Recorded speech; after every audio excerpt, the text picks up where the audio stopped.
Yeah, no, I agree. I think it was like a bit of lore, a bit of backstory. Let's progress the plot ever so slightly. Here's a bit more lore. Let's progress the plot like another wee chapter. Here's more lore.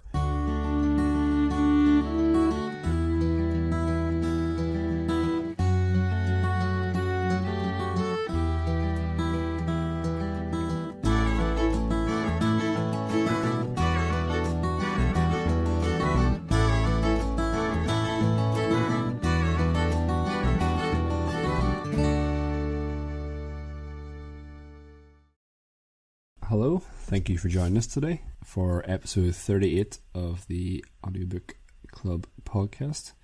Today, I will be hosting the show, Jason, and we will be reviewing the audiobook of The Devils, written by Joe Abercrombie and narrated by Stephen Pacey. Just to give you a little sort of idea of what book we're doing today. It's quite a long sort of fantasy novel. I think I'd said last time I'd never read or listened to any Joe Abercrombie before. I think Michael had, although I think Michael may have prepped us for maybe a slightly darker book than we got. Essentially a story, group of misfits travelling across Europe to complete a quest, and the misadventures on the way. Why did I pick this book? Honestly, just seen it was released. I wanted to pick a new book. I wanted to pick something that none of us had read before, go into like something very fresh. I also just wanted to pick maybe something slightly longer, so it just worked out because I feel like I've not picked a book this long. I feel like this may be like one of the longest book we've listened to, maybe not the longest. I think that one Michael picked before The Last Wish was probably the longest. Not The Last Wish, apologies. The Name of the Wind. Was the Mistborn one still our longest, I think? The Mistborn one, maybe, actually. I think Mistborn was even longer than that, yeah. Yeah, well, I didn't do that one, in fairness. Yeah, up that there. Was a slog. Potentially top three longest book. So I feel like we established that no one knew anything about the book beforehand, really. Mm-hmm. Yeah. So I think we'll just go straight to the plot, guess. So I'll just give everyone a wee recap of what everyone's guessed, and I'll award the winner. I think there's a clear winner this time, thankfully.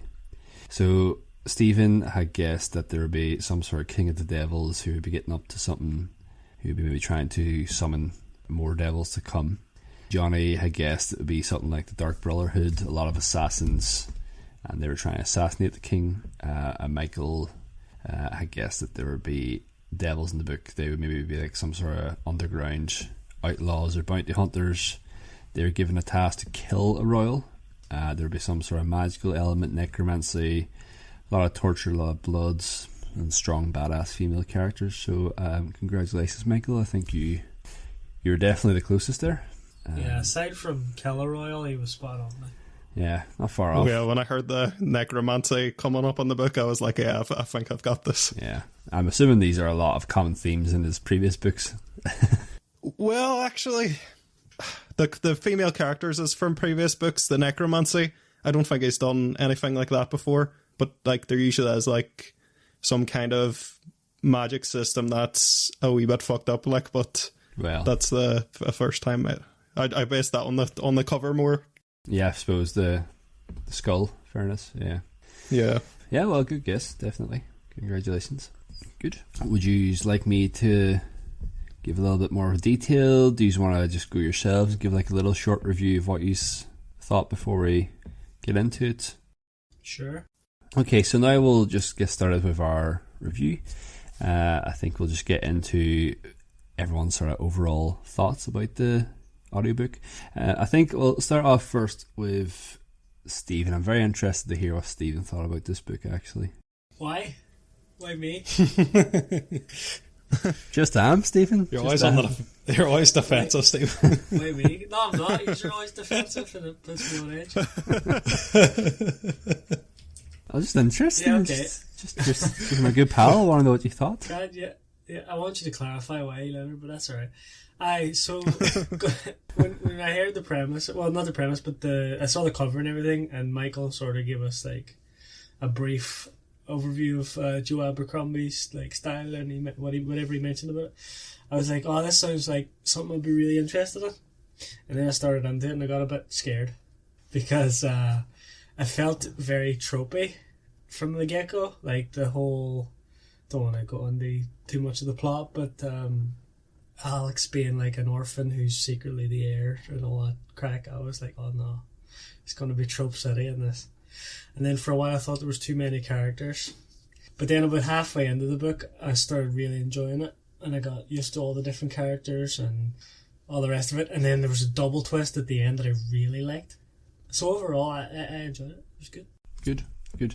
Just to clarify, I think the reason why I wanted to hear you first is because I know you sort of took... Well, in fact, we found out that Johnny only finished it today, but it's just because you were taking a while to get through it, and I was wondering if that was just you were really struggling with it or not. It's just happened. I don't have a lot of time anymore. No, fair enough. Usually, so what I typically do is I will listen to the books during work or when I'm walking the dog, and I've been flat out at work, and I haven't been walking the dog as much. Sarah's been walking them more than me. So. Yeah. No, fair. I just haven't had the time. Also a long book, yeah, so that's fine. And it's a long book, yeah. And just to clarify, I also finished the book today. Fuck.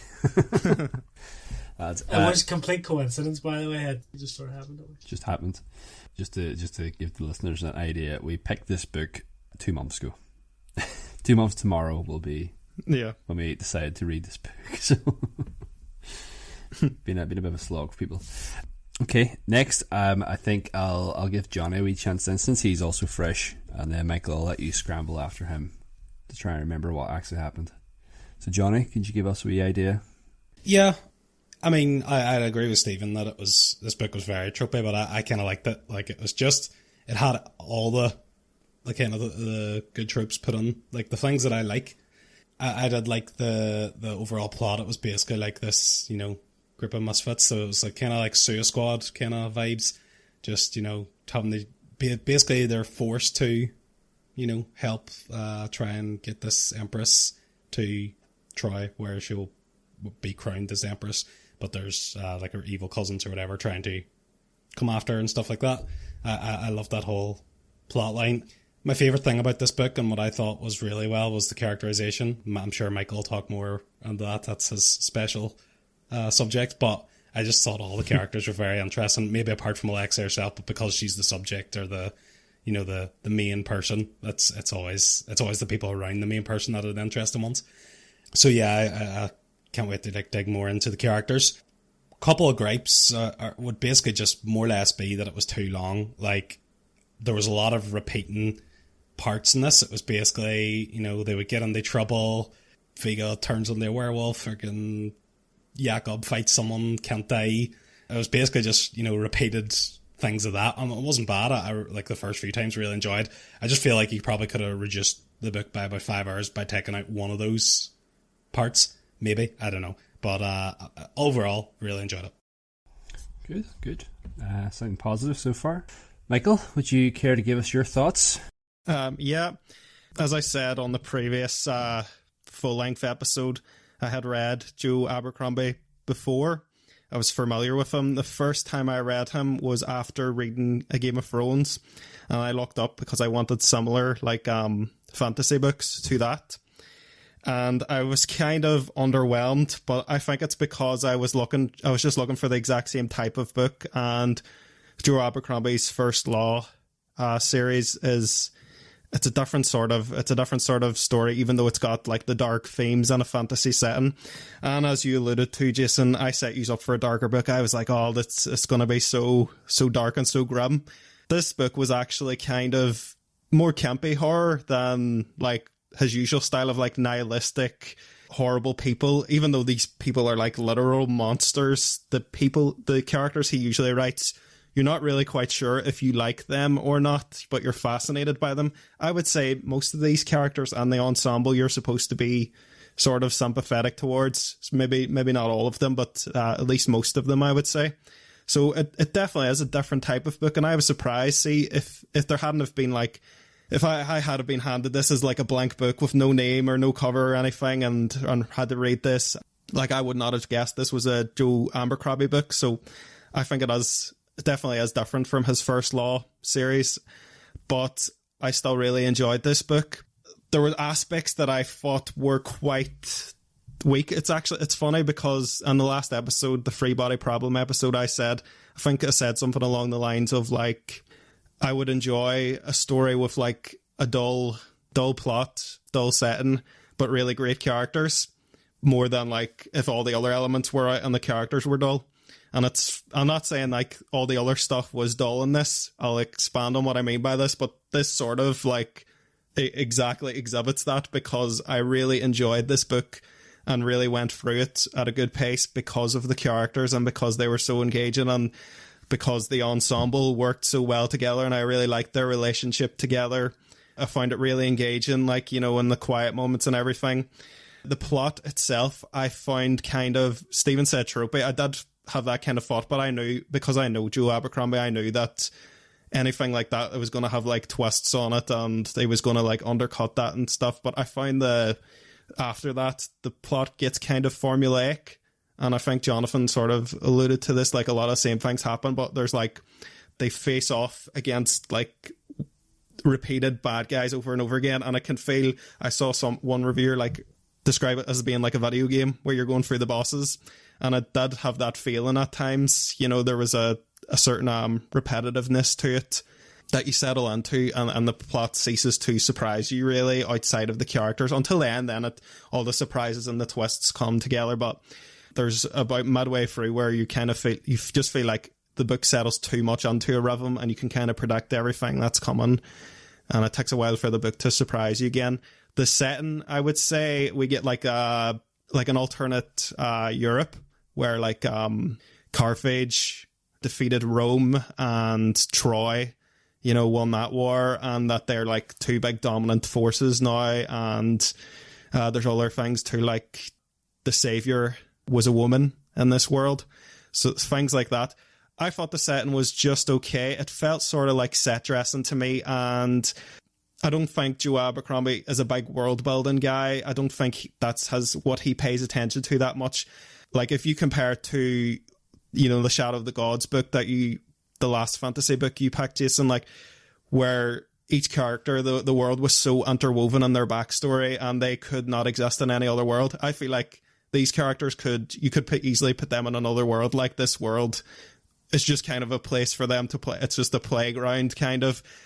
So I think it could have been stronger in that aspect to tie setting and character together a wee bit more. Now on to the things that I found really strong. The whole ensemble, the whole cast was just great. The first 20% of the audiobook, I was like enjoying it, but then it went up a whole different level when like another character is introduced. We'll get to that character, but I thought like the way that character is introduced first, that's a great scene, and then their interaction really tied together.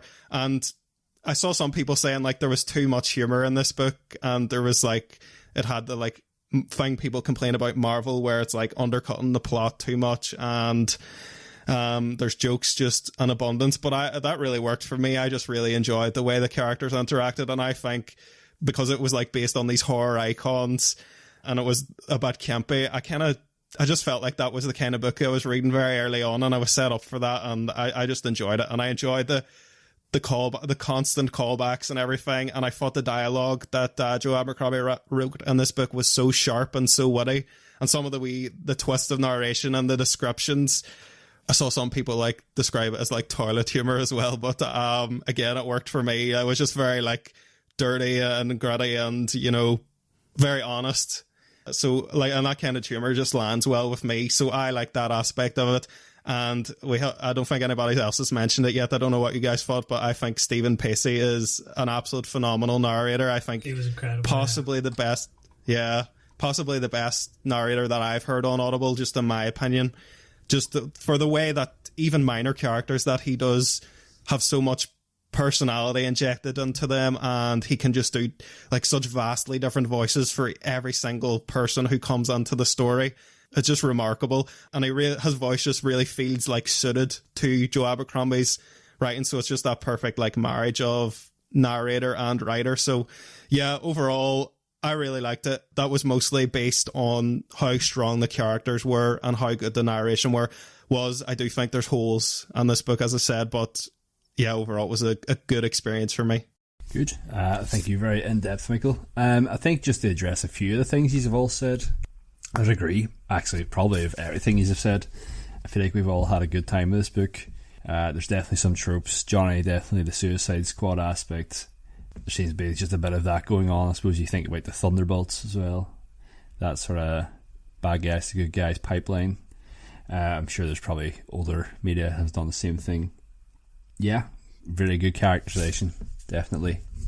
I think Stephen's writing in the group chat who's your least favourite character, but I would don't know if I massively had one off the top of my head. Now bear in mind I have finished this book probably over a month, so memories are maybe a wee bit hazy, but I thought characters are all great. I would agree, again, plot, it does sort of go into a bit of a formula. I do like the comparison to a video game. It is a wee bit like that, like fight a boss, get a wee bit of peace, go a wee bit further in your journey, wee bit more trouble, fight a boss, repeat. Definitely, but didn't hate it, but definitely was a bit repetitive at times. Yeah, long book. I did like I'm glad you mentioned Shadow of the Gods, Michael, because obviously I'm trying to find the book. I'm clearly trying to find something with good characters, good plot, good setting, and where I feel like this book maybe has some of that. I feel like Shadow of the Gods maybe have some of that. I feel like between the two of them, they maybe would have had all of it.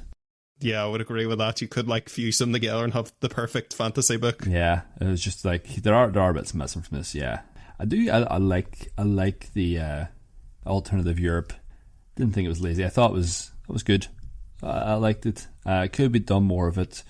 Maybe a bit of a gripe I had. Yes, long book, but I feel like the plot was very quick.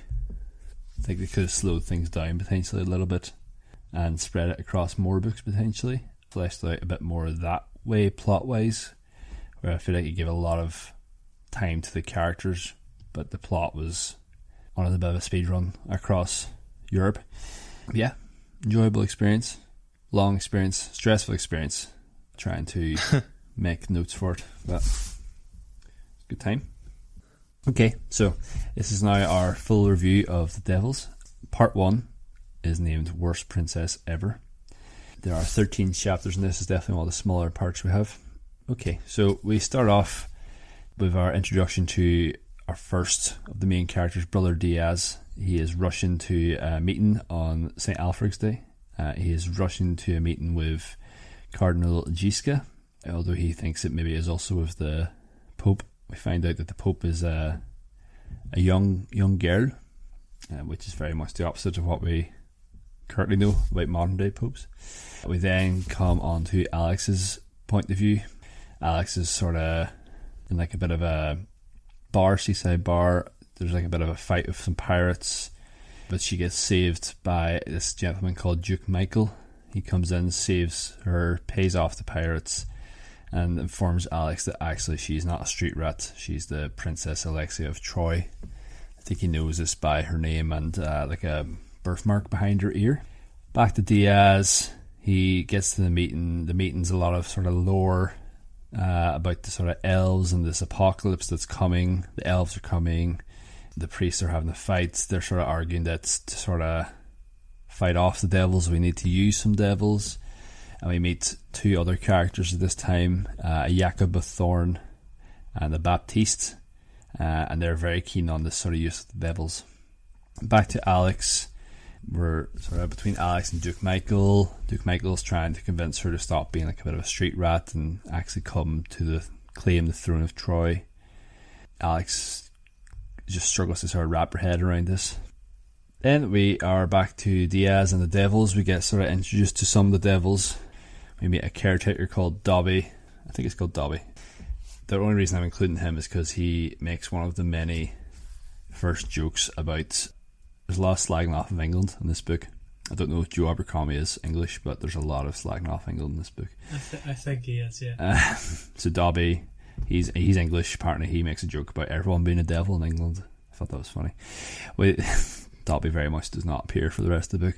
We also meet characters called Balthazar, who's a naked necromancer. We meet Sonny, who's a little small invisible elf.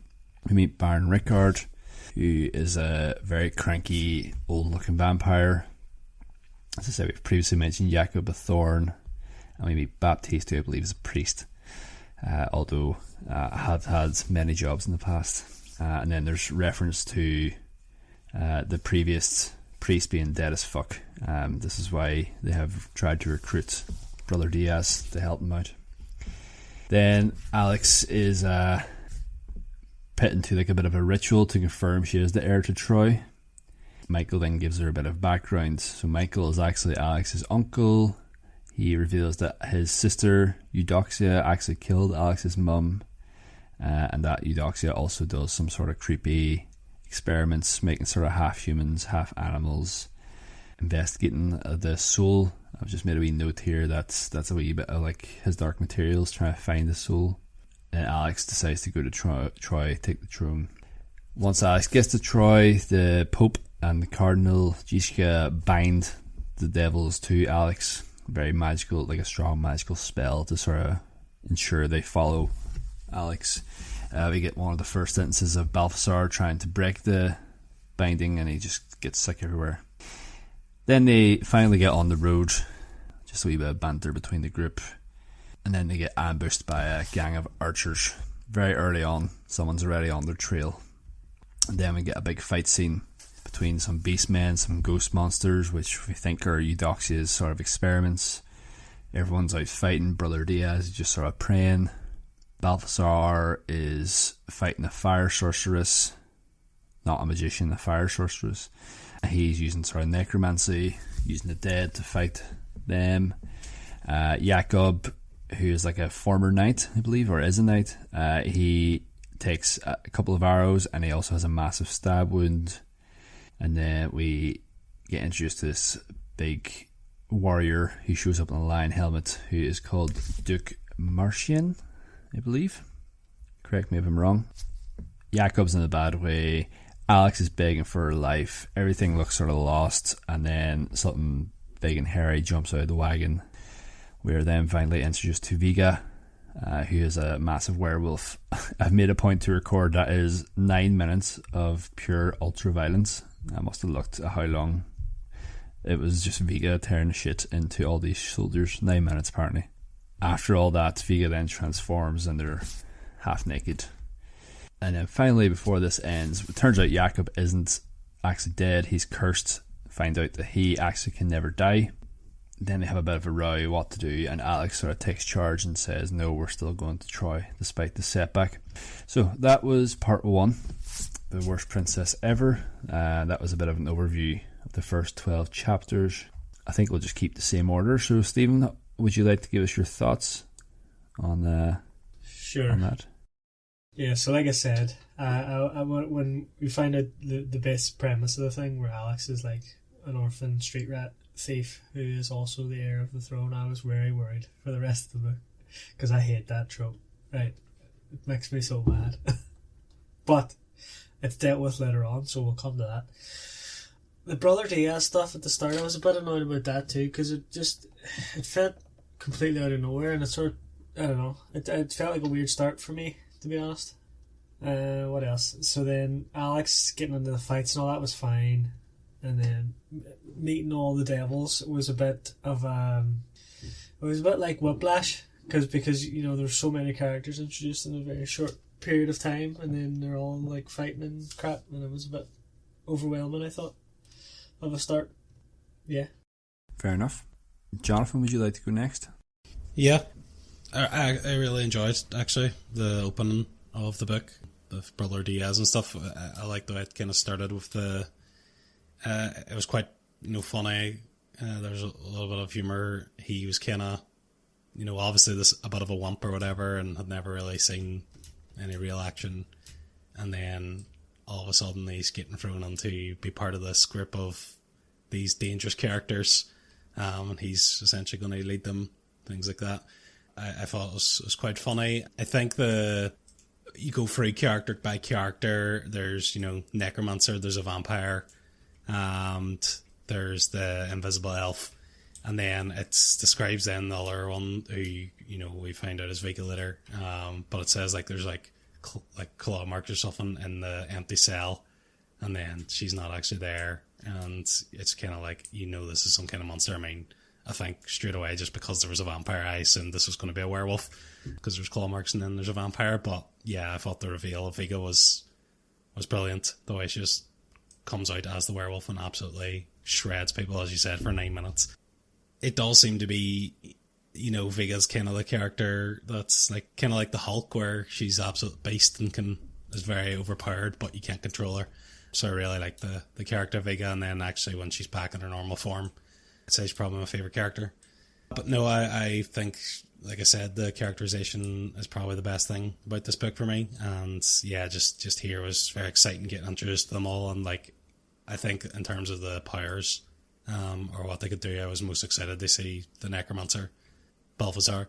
So yeah, I really enjoyed the opening parts of this book. Good, thank you very much. Viga was my favourite too. The Viga Wolf. Viga Wolf. Yeah. Viga was also my favourite. I love how like she's always described as the Viga Wolf, like, or that's like, you know, the alter ego, the inner wolf inside her or whatever is trying to get out, and it's always the Viga Wolf. Yeah, it's funny. Okay, Michael, would you care to give us your thoughts on the opening 12 chapters? Yep, I thought the opening was probably, I think the book gets stronger from this point. I don't think it's a bad opening by any means, but it did not grab me the way later parts of the book did, or the way the middle or anything did.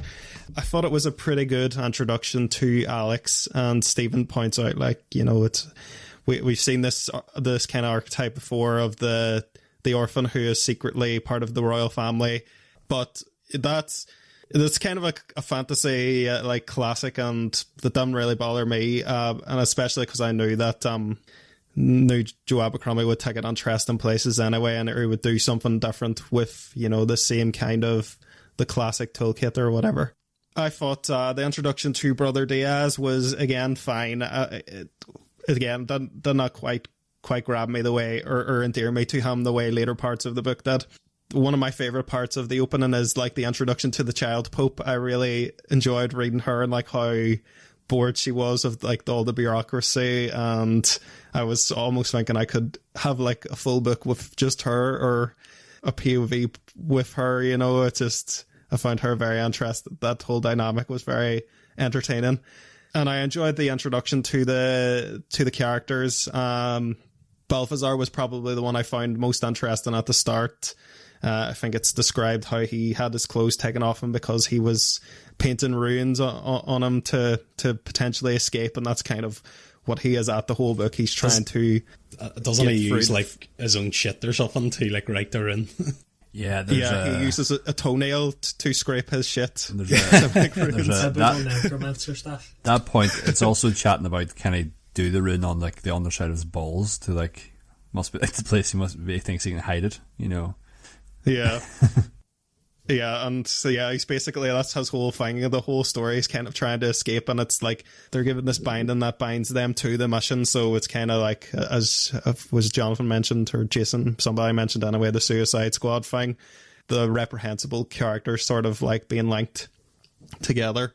I thought the action scene then, the part with the Viga Wolf was absolutely insane. It just went on, and I think Joe Abercrombie is so good at describing the action, and it's always very, very brutal and very violent, and it goes into a lot of detail about Viga like snorting up the skull fragments and popping heads and doing all sorts, you know. It's just absolutely insane, and it's such a good introduction to her character because, as Jonathan said, the Hulk kind of thing, it's the Hulk basically has a werewolf story, like yeah, I thought the introduction to her was amazing, and she did become my favourite character throughout. It's just how she's just very funny, the comedic timing, and how vulgar she is, and the way she plays off Brother Diaz, but we'll get to talk about those kind of scenes later.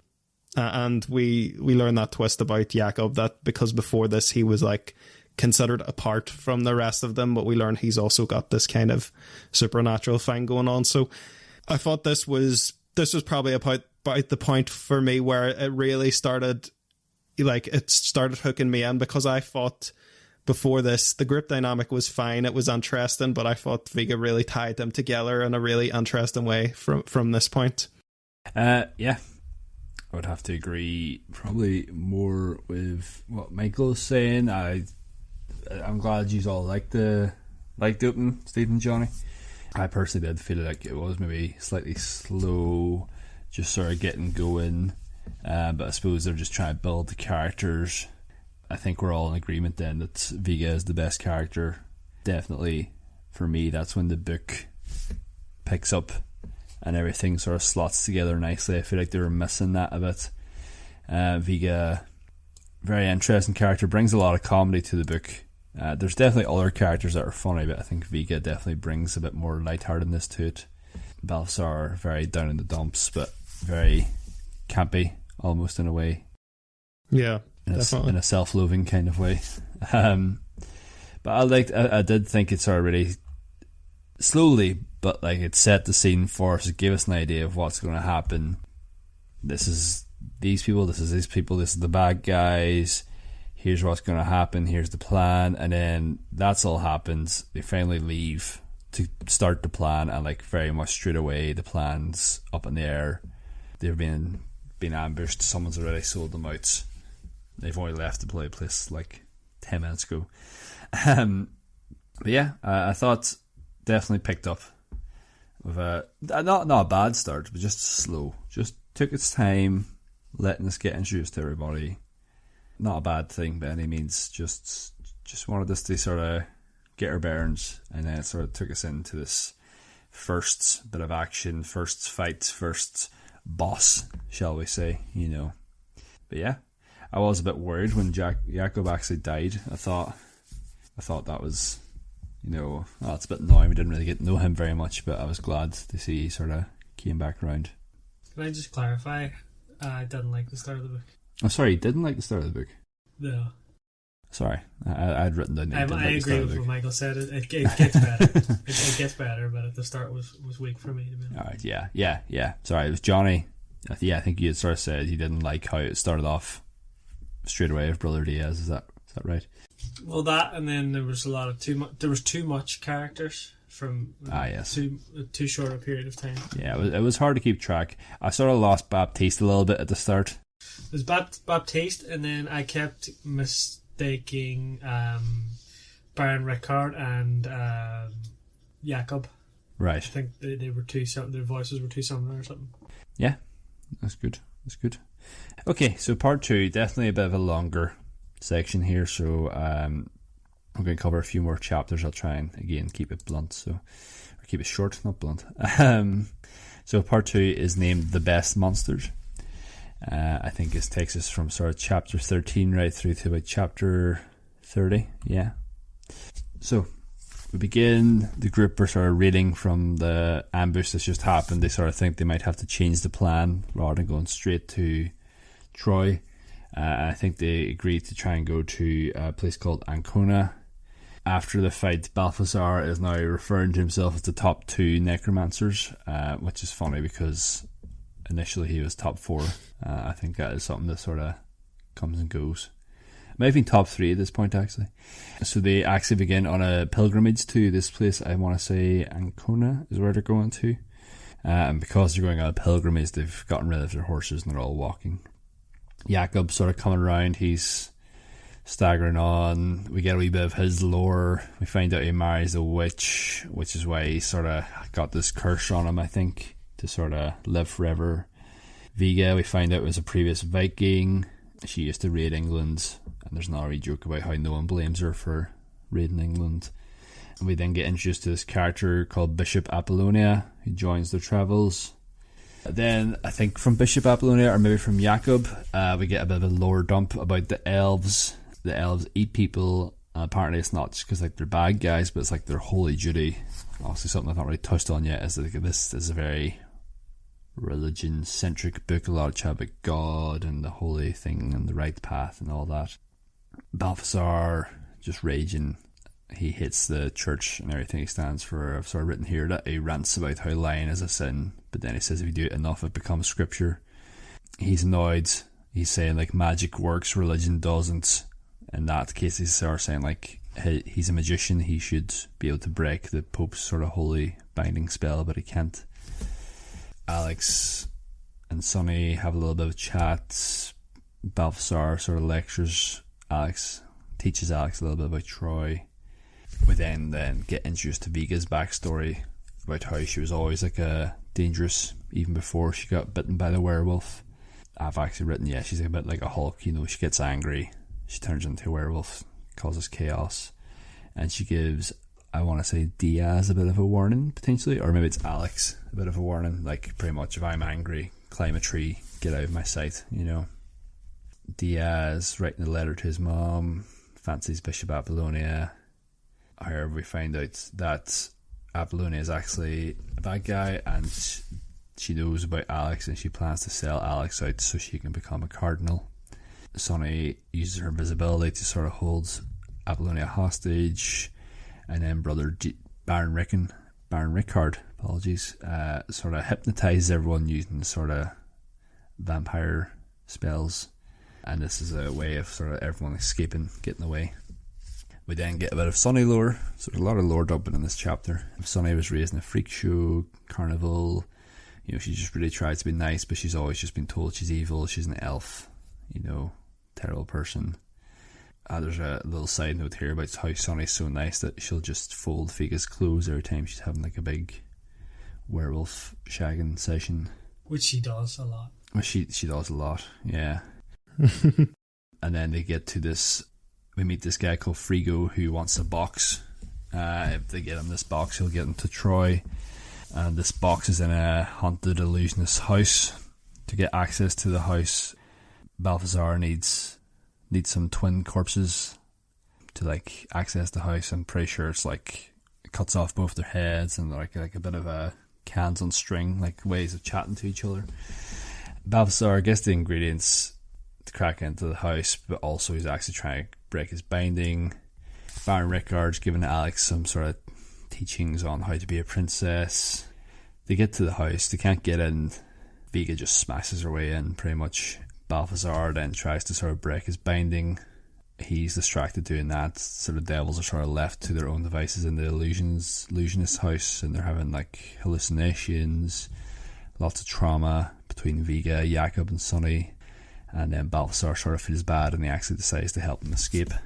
Alex then gives Balthazar a bit of a hard time for not helping him. Balthazar gets stopped by Diaz, and Jakob and Viga finally sort of get out of the illusionist house. They get the box, they give it to Frigo. He's actually a bit of a dodgy character as well. I think he plots with Sonny behind her back, or tries to plot with Sonny. Then they're on a boat towards Troy. Baron Rickard is eyeing up the crew, looking to eat them all, suck their blood. Balthazar and Baptiste actually have a bit of a bond, and then they get attacked by Duke Constance, who's another one of Eudox's sons, and they have like a massive sea battle with a lot of fish monsters, a lot of battle, a lot of fire, chaos. Baptiste gets put under a spell. Baptiste tries to kill Balthazar. Jakob is dueling Duke Constance. Diaz sort of helps Viga out. Viga then goes full werewolf again, sort of saves them in that regard. Baptiste escapes from the spell, stabs the person has her under control. Jakob gets battered by Constance, and I think in how he sort of stops the battles, he essentially like holds on to Duke Constance and like falls on a sword, stabbing them both, which I've made a wee note of. It's a bit like Goku and Raditz almost in a way. And then Jakob gets swept out to sea. Everybody else gets swept out to sea. They're all landing like a wee beach. And that's the end of the chapter. So, a bit bulky, I know. But would anyone like to give me their thoughts? Stephen, we'll just stick with you. Yeah, sure. Yeah, so it was definitely picking up in this chapter section. I like all the lore dump things because it made the, like I said, whiplash of characters being introduced. It softened it a bit, obviously, because you get to actually explore the characters a lot more. And I think each one sort of in this section got a good bit of like lore dumping, apart from Baptiste, I think. She's the only one that I don't think in the whole story had a real sort of... Baptiste's lore is very much like intermittently we'll hear about someone that does a She job, did and this, Baptiste and will she be did like, that. "Oh yeah, I did that for a bit," and then give you a wee story. And I find it was quite funny, actually. That It was funny, like, but I still kind of wish there was more to her than that, like jack of all trades sort of thing. But it was fine. And then let me think now. So then going into the whole like illusionist's house, I really enjoyed all that. It felt very much D&D. Michael, I think we actually played a game that was very like that one time. I thought the whole book was. I remember exactly. I thought the whole book was very D&D-esque. You know. Yeah. There was definitely big parts of it that feel like that, but this one in particular, it felt like a puzzle they had. No, I remember exactly what you're talking about. Yeah, and the Jason put it, the cans on a string, twins' heads. I thought that was so funny, and like just a clever bit of magic, if that makes sense. You know, it kind of sort of makes sense that could be a thing, that could be magic. So I like that. Yeah. All the fight scenes were really good. I liked the, what do you call him, Jakob killing that guy with his own sword. I thought that was brilliant. It was good. did you think of Goku and Raditz when it happened? I didn't, no, but I see what you mean. That's the first thing I thought of. No, good. Thank you very much, Stephen. I thought of, hold on, there was something I thought of, yeah. Is it Pirates of the Caribbean where like somebody stabs Davy Jones and then he just bends the sword? It's like, whatever. Was it the first film? Maybe, I don't know. Maybe. Can't have so been a so while. long time since I've seen those movies. Yeah. We recently watched the first one. That's why it's in my mind. Oh, really? Could be the first one then. Yeah, could be Captain Barbossa. Yeah, good. It's interesting about D&D stuff. Obviously, I don't really know an awful lot about that, but maybe he's a big D&D fan. Johnny, do you care to give us your thoughts on part 2? Yeah, I thought part 2 was... Yeah, I mean, the stuff with the following the priest, or basically like a pilgrimage almost, you know, where they're following the people. I thought it was okay. I thought the twist was good. It's that this girl actually knew who she was eventually, and then, like, it was the one that Brother Diaz basically fancied. And yeah, like, that was a good twist that she was essentially going to capture them and turn them in. I really liked then the start of kind of what you seen what Baron Rickard could do with the whole hypnosis thing. Thought it was quite funny, the way he speaks and the way they're all in the trance and all and things like that. I think there's things about dumplings and everything going on, just quite humorous. I really like the character of Baron Rickard too. Like, I just think he's just this, you know, this gentleman character, but then he also is a vampire at the same time and would just suck your blood. I think he's, you know, I'm assuming this power of hypnosis is how he basically gets, like, someone to, because I think, doesn't he keep coming back, and he's like, once he, like, sucks blood or whatever, he, like, it makes him younger looking or something like that. He, like, it revitalizes him. So I find it funny how, like, he's very mysterious and he just keeps coming back and then he looks completely different. And it's always like Alex is like, he's like 10 times younger and she doesn't really know what's going on. The power, like, drains him of that youth, so like it makes him older. Yeah, I think that's very interesting kind of, you know, dynamic. It's like, it's very powerful what he can do, but there's the cost of, that he has to go then and do something bad, i.e. feed on another human being to, you know, replenish his power. I think it's very interesting. But yeah, I thought this part was okay. I just think it's, like I said, there's a bit of repetitiveness in this, where, you know, Jakob, I think he dies, and, you know, whenever Vega gets released, and then there's the big surprise of him still being alive. And then this part, you know that he can, like, he's doing this duel, and you know he can't die, and, like, the other boy is, like, all cocky and knows that or basically goes, I'm going to absolutely annihilate this old fool. And then, Jakob just, like, he absolutely wrecks him, and then Jakob obviously comes back and kills him. That has a very repetitive element in it because it happens a few times. He duels somebody else and then comes back and blah blah blah. But yeah, at this point it was kind of the first time I did it, so it was good. Yeah, I like the idea that he can't die, but then there's this thing where he was going to get stuck at the bottom of the sea and would basically just, like, be constantly drowning, but he couldn't die. It's quite Also, terrifying. Pirates of the Caribbean reference. Oh yeah. I suppose isn't Bitchtrap Bill or something was supposed to look at. Yeah. But yeah, this section I actually enjoyed the previous section more, like the first two sections. But this one was still decent. But I think it was just because a lot of it was like dialogue of them going through this pilgrimage and stuff. So yeah, but the stuff on the boat was quite interesting. And then yeah, I think this section you explained to, you had that part with what do you call the person that sends them on the quest, the wee mini quest, so they give them passage on the boat. Frigo. Frigo, yeah. I thought that character was quite interesting. It's just like, this character's like, I'll do you a favour, you do me a favour. It's kind of this resourceful character that can get things or whatever. That's what it felt like to me. But yeah, I thought that whole part was interesting as well. And yeah, I think the Balthazar does the first attempt here to break the binding and ultimately fails, because he's just like, this is a 10-year-old kid that is the Pope and has put this binding on. But yeah, he thinks that he's clever, that he's obviously got a very, very big ego and thinks he's brilliant. And yeah, he just obviously fails doing this. But yeah, that's all I have to say. Oh, that's good. Thank you very much, Johnny. Michael, would you care to give us your thoughts? Yeah, enjoyed getting more of Baron Rickard here and seeing him progressively get younger and younger. As we know, he's been secretly sneaking off and drinking blood. Jonathan and I watched Lost Boys a couple of months ago between now and our last full-length episode, so the vampires were fresh in my mind. And interesting again to get another fantasy book with more elven racism as there was in The Witcher, and it was interesting that this book, it kind of, well, I don't know much about it in The Witcher around enough about the background lore, but it's interesting that the elves equally kind of revile like humans, so I think that made this dynamic feel a bit different than that one. I agree with Stephen about Baptiste, that she probably is the most underdeveloped of the group.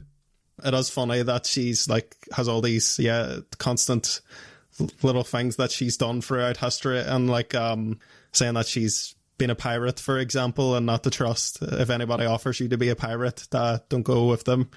But I don't think we get much character, as much at least from some of the other ones. I think in this section we get a lot more of like interactions between Alex and Sonny as well, and I really, really enjoyed their relationship together. And Sonny, at the start in the last section, she basically infers like that Alex is a fool, but you can feel some kind of warming and some kind of kinship between them gradually growing as they interact more, and Alex is a bit fascinated by her. We get a lot from Brother Diaz, a lot of humor from like Brother Diaz's point of view. He's always like observing Vega or like other women and like averting his eyes, or like trying to battle against his like his vows basically. It's I think it's quite funny like how horny he is in this book. To agree with Jonathan, absolutely, the hypnosis part, absolutely loved that part. I thought it was so funny. Baron Rickard just having everybody enraptured with a very like normal story, and then at the end like Brother Diaz is still like, he's going after him, kind of like, can I hear more about the dumplings? And like Baron Rickard like is very weary, like saying maybe later, because obviously it's zapped him of some of his vitality. Yeah, it was good to get some backstory too, and in this section we got a lot more about the characters. I wouldn't say this story is very heavy on backstory. We get bits and pieces dispersed throughout the story. I think it's quite skillfully done by Abercrombie. I don't think he ever hits us with too much at once, for example. And I think even by the end of the story, there's still a lot of mystery surrounding a lot of the characters. So I think it's interesting for going on in the series. But yeah, it was good to get a bit more backstory on some of these characters here.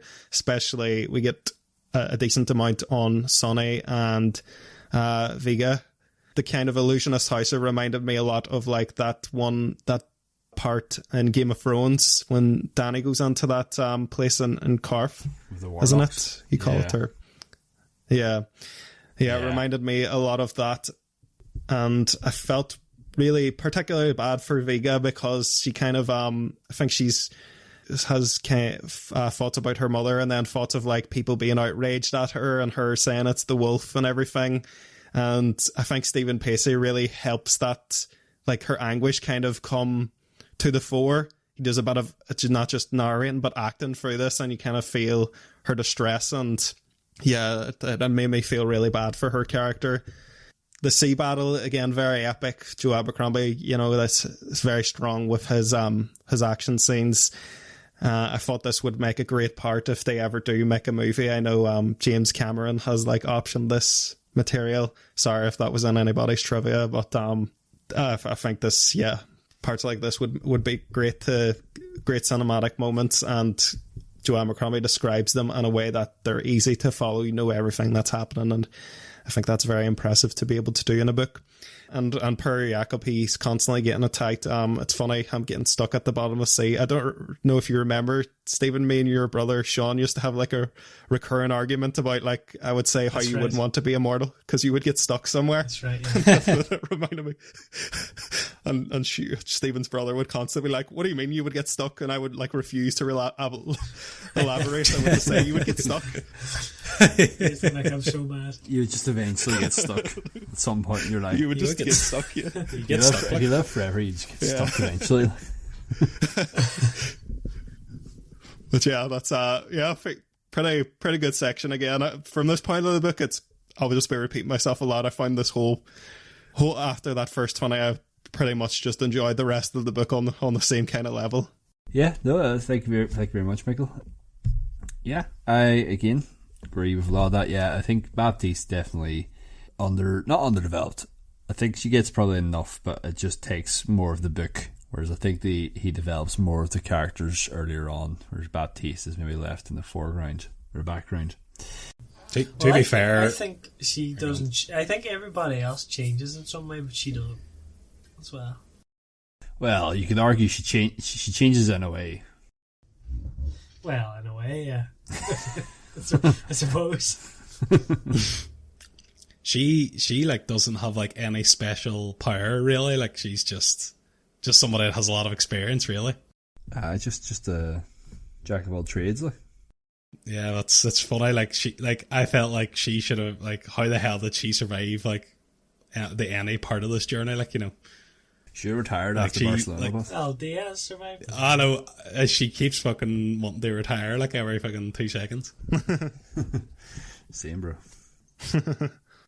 Yeah, I think it was maybe Jonathan that said, like, maybe slightly slower, but like the sea battle was quite intense, quite fun. Yeah, I definitely agreed. Michael mentioned how, like, they don't beat you over the head with the character backstory. Don't think so. I mean, yeah, it's 3 chapters in this one section. I think there's 3 different characters get like a backstory in this one section, just while they're on this pilgrimage, just while they're walking. So, like, maybe overall, like, a slightly slower pacing at that point. I do think the pacing is a bit all over the show at times with this book. I think it's good though, dispersing that backstory. You can get away with it a bit more in the middle of the book. Like, it's very boring at the start, but like when you build intrigue and you want to know more about the character, and then you give that information more towards the middle of the book, I think you can get away with it a bit more, I think, narratively. Yeah, no, I agree. I think it was like a bit of lore, a bit of backstory. Let's progress the plot ever so slightly. Here's a bit more lore. Let's progress the plot like an RE chapter. Here's more lore. You know, it was just like very close together with not much else happening, you know. But like, I'm glad we got the background. Like, I thought it was all good. They're all very tragic characters, of course. But no, it was good. It was good. I quite liked that section. I really liked the boat, as I said. Thought that was a very good battle, although I do think it was a bit repetitive. The whole Vega breaks out, Jakob has a one-on-one duel. I suppose the thing is, like, we know Jakob will survive, but I suppose to him, like, being lost in the sea, you know, maybe gives you that sort of mystery of, actually, will he return? You know, will he get washed away? Find out in part 3, I suppose. Yeah. Okay, so moving on to part 3 of the book. So this will take us from chapter 31 through to chapter 51. So the parts are just getting longer. So, part 3, called High Roads and Low Roads. So it begins with a sort of various chapters of the characters crawling out to sea, all sort of separated now. So you get Diaz crawling out, he's with Vega, although Diaz realises that Vega is still under a binding, so that tells him that Alex must be alive, so they decide to go look for Alex. Alex then wakes up on a different sort of beach with Sonny. Sonny's dragging them to shore, and they're aware that there are hunters chasing after them. We then get Balthazar and Baptiste, who are sort of stuck together at a different part of the island. Baptiste is looting corpses. We find out Baptiste was a very good ex-grave robber. Then they have like a little bit of a fight over with some thieves. We find out Vega and Diaz are bonding. We get like a bit of a messy past. Like Diaz confesses that he became a monk after he got someone pregnant. Vega just thinks, oh well, his cock works. Alex and Sonny get chased by the hunters, and Sonny's aware that one of them is a werewolf. But I don't think she tells Alex this. Sonny then holds her breath, becomes invisible, sneaks into the hunters' camp, and just generally causes a bit of chaos. She discovers that there is a Duke Sabas. So this is Alex's cousin again. This is Eudoxia's third son we've been introduced to. And we also hear news about a war raging nearby. Then we finally discover that Jakob is alive. He's in a corpse cart. Not for the first time. He's being brought along with Baron Rickard. And they get introduced to this Count Radislav and a Mother Vincenza, who is a priest for either the West or East Church. And they tell him that there's like a border war happening. Pardon me. Alex and Sonny are running from the hunters. They sort of try to disguise themselves. They dress up as soldiers. They steal a sailboat, but Sonny is actually being injured. I think she was kicked by a horse.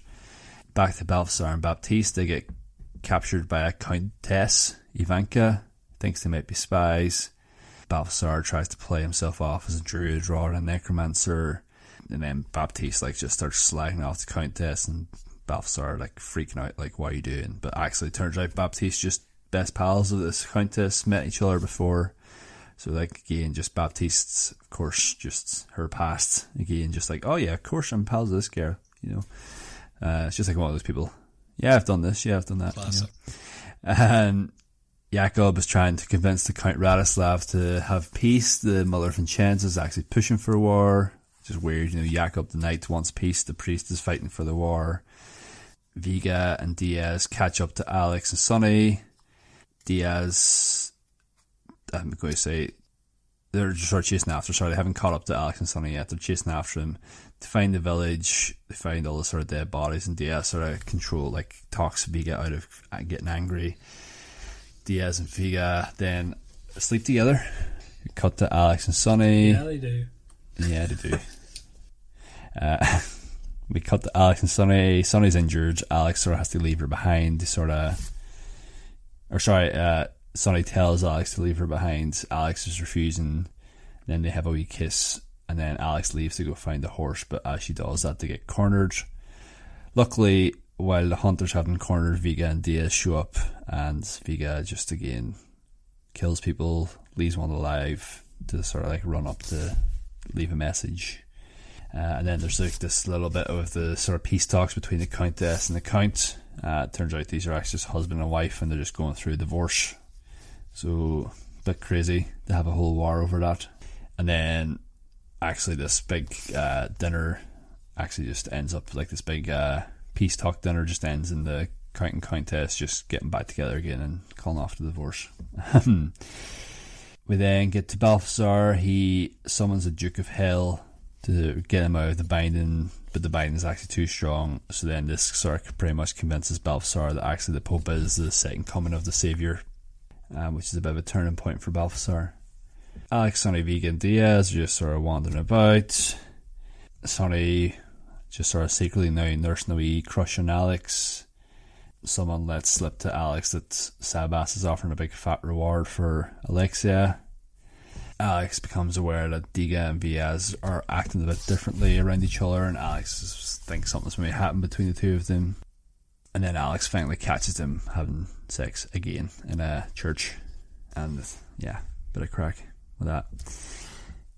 In this church, they get surrounded by Sabas and his men. Sonny becomes invisible again. Vika and the other werewolf have a big werewolf fight, and then actually this just turns into like a big mating ritual. Sonny sort of saves them by like jamming all the crossbows, and then Balthazar rocks up with like this big undead army, because like they're in the graveyard, or sorry, they're in the church that has this like big massive graveyard, so Balthazar just like races the whole graveyard, although like I'm pretty sure they're all like decomposed and falling apart, and it's very grim. Yeah, and then there's like these two twins. I can't remember exactly what their powers are, but they sort of like mimic each other, or like opposites of each other, these two twins, and Balthazar's quite like amazed by this. Sabas turns out to be this angel of Troy. He doesn't have like any animal warriors, and everyone, it's like, which is just, he just has like normal soldiers, but turns out like Duke Sabas is like the animal. He has like these big angel wings underneath his armor. Sonny gets caught in the net. Rickard saves her. A lot of fighting happening. Diaz sort of tricks one of the geomancers to like shake the earth, which actually means they can raise more dead. And then Balthazar manages to sort of use these dead to drag Sabas into the earth. After all this, everyone's finally reunited. Bit of drinking, bit of banter, bit of celebrating. Diaz tells everyone that him and Vega shagged 4 times, and then they all just have like a bit of a laugh, and quite a halfway ending to part 3. So I hope that wasn't too much information for you. Stephen, would you care to go give us your thoughts on part 3 there? Yeah, this is the part where I really started enjoying it. I like when they got split up and the 2 or 3 person groups. It was just 2, wasn't it, each season? I think the pairings were really good, like Baptiste and Balthazar. I think they paired off each other very well, because they just wind each other up the whole time. Vega and Diaz, they were kind of like opposites, right? It's funny, and they have a lot of funny interactions. Yeah, I really enjoyed that, and all the little kind of like side stories, and all the background information again that we got for each of the people.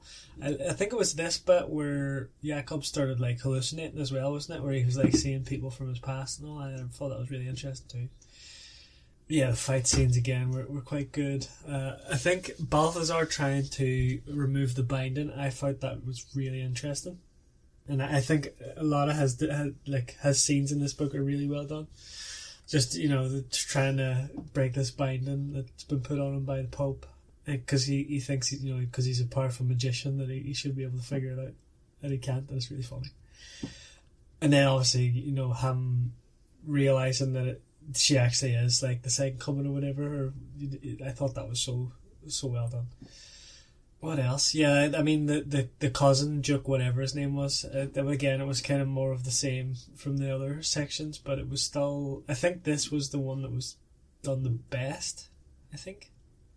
Yeah, and one thing I wanted to talk about is the Sonny and Alex sort of intimate relationship. I didn't see that coming at all, and I thought it was a wee bit forced. Personally, I don't know. What did you think about that? Yeah, I sort of caught me off guard a bit, because I was of the understanding that Alex was still relatively young. Still, yeah. Actually, to this day, I don't actually know what age Alex is supposed to be in this book. Is she maybe just about like 18, like an adult? I don't know. I know there's mention of it at some point, like how because she grew up in the streets, like she wasn't a virgin, she's had loads of sex. Yeah. But yeah, she do, yeah. Yeah. Well, no, that's pretty much what it says in the book. But yeah, it caught me off guard, because this whole time I had Alex in my head as a sort of a teenager.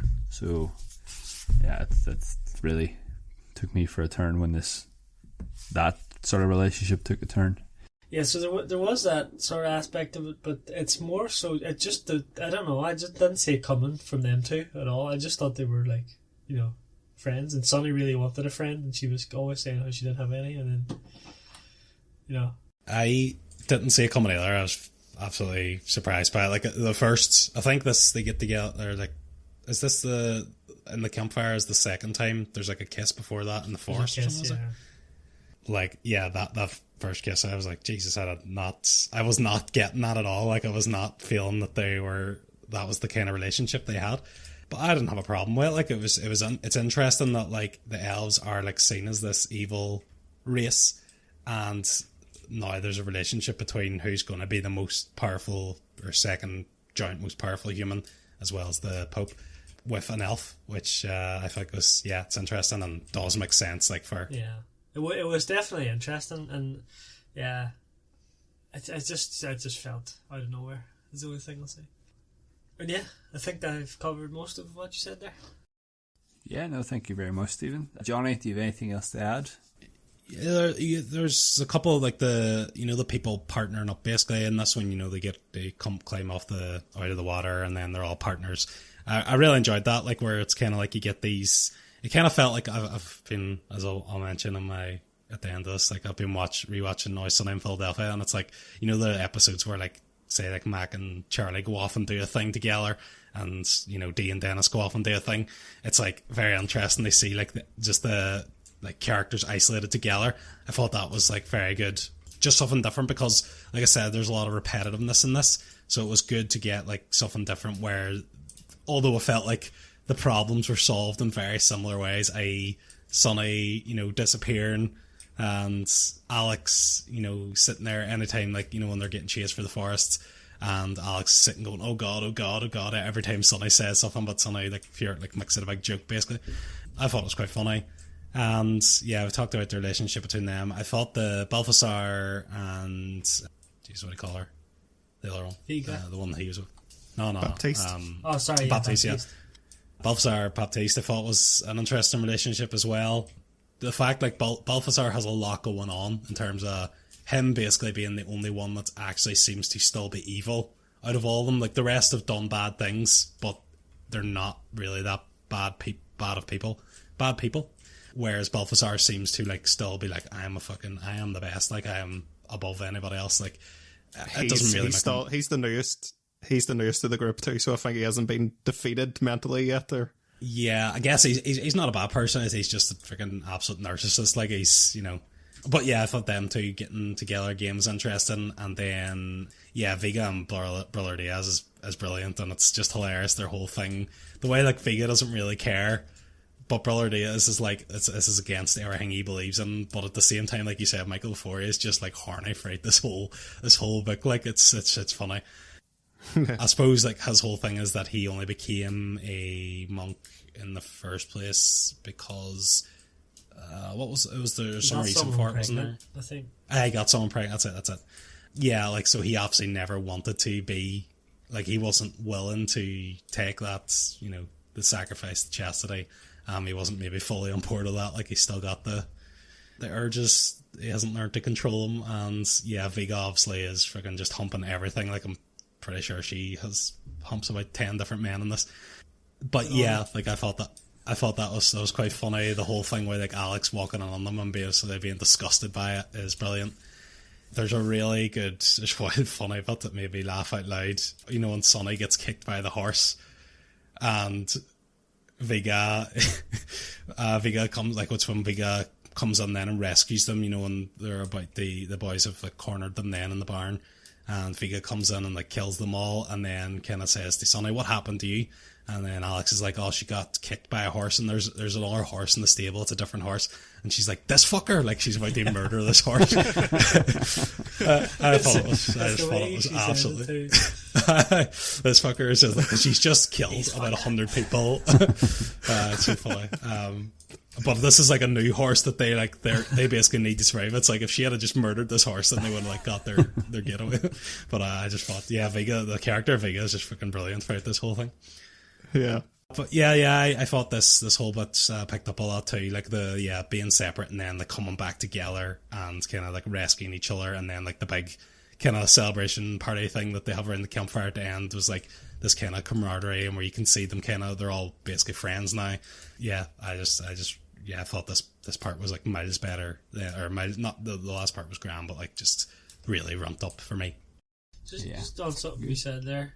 Correct me if I'm wrong, right? But is it Vega and Balthazar are the only ones of the devils who aren't there by choice? The rest of them kind of are. Yeah. I think Well, it's Sonny is revealed- Sonny as well. Sonny, she's bound to. I thought think she it's- wanted to be there because she was like in a circus or something. No, I think she's still there Shit, like- under. I think it's assumed Under the that binding. Baron Rickard Rickard. too is under the binding, is it? No, Well, No, says- Rickard's not. He says later. He that says made he's the right not. choice. Oh, okay. it's assumed he is, Oh. but it actually turns out that no, he's actually just there because he wants to be there. I think that's in the last part of the book. He That's says, right, what else would I do? I remember now, yeah. Just like the scraping leg. Yeah. Scraping like. Yeah, so we're both. Yeah, he's both sort of saying how he's like the splitting up will look for cute clues. Michael, are you on the sort of same boat with part 3? Did you enjoy the separate parts, separate sort of storylines?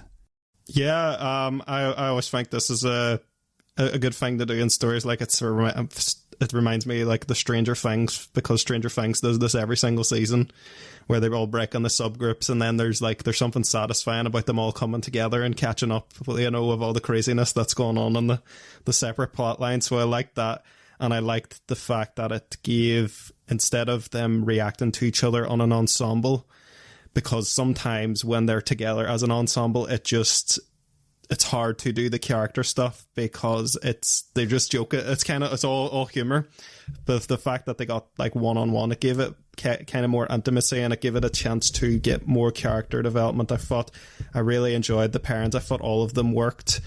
Really liked Diaz and Vega's relationship together. I thought that romance, the whole story was handled quite well. I was worried, like after when Diaz was reacting quite coldly to her, that his character was going to like have some kind of betrayal arc or something like that, and I just really did not want it to go in that direction, and I was relieved that it did not. But the fact that, you know, I can care enough to be relieved shows that, you know, I cared about the character, so that's a good sign. I thought adding another werewolf onto the mix was a good idea, especially like it just added this, you know, very scary element, because we know how, you know, crazy strong werewolves are in this world. I enjoyed Alex and Sonny's relationship. I did think it was heading in that direction. I got that hint kind of, and it didn't surprise me completely.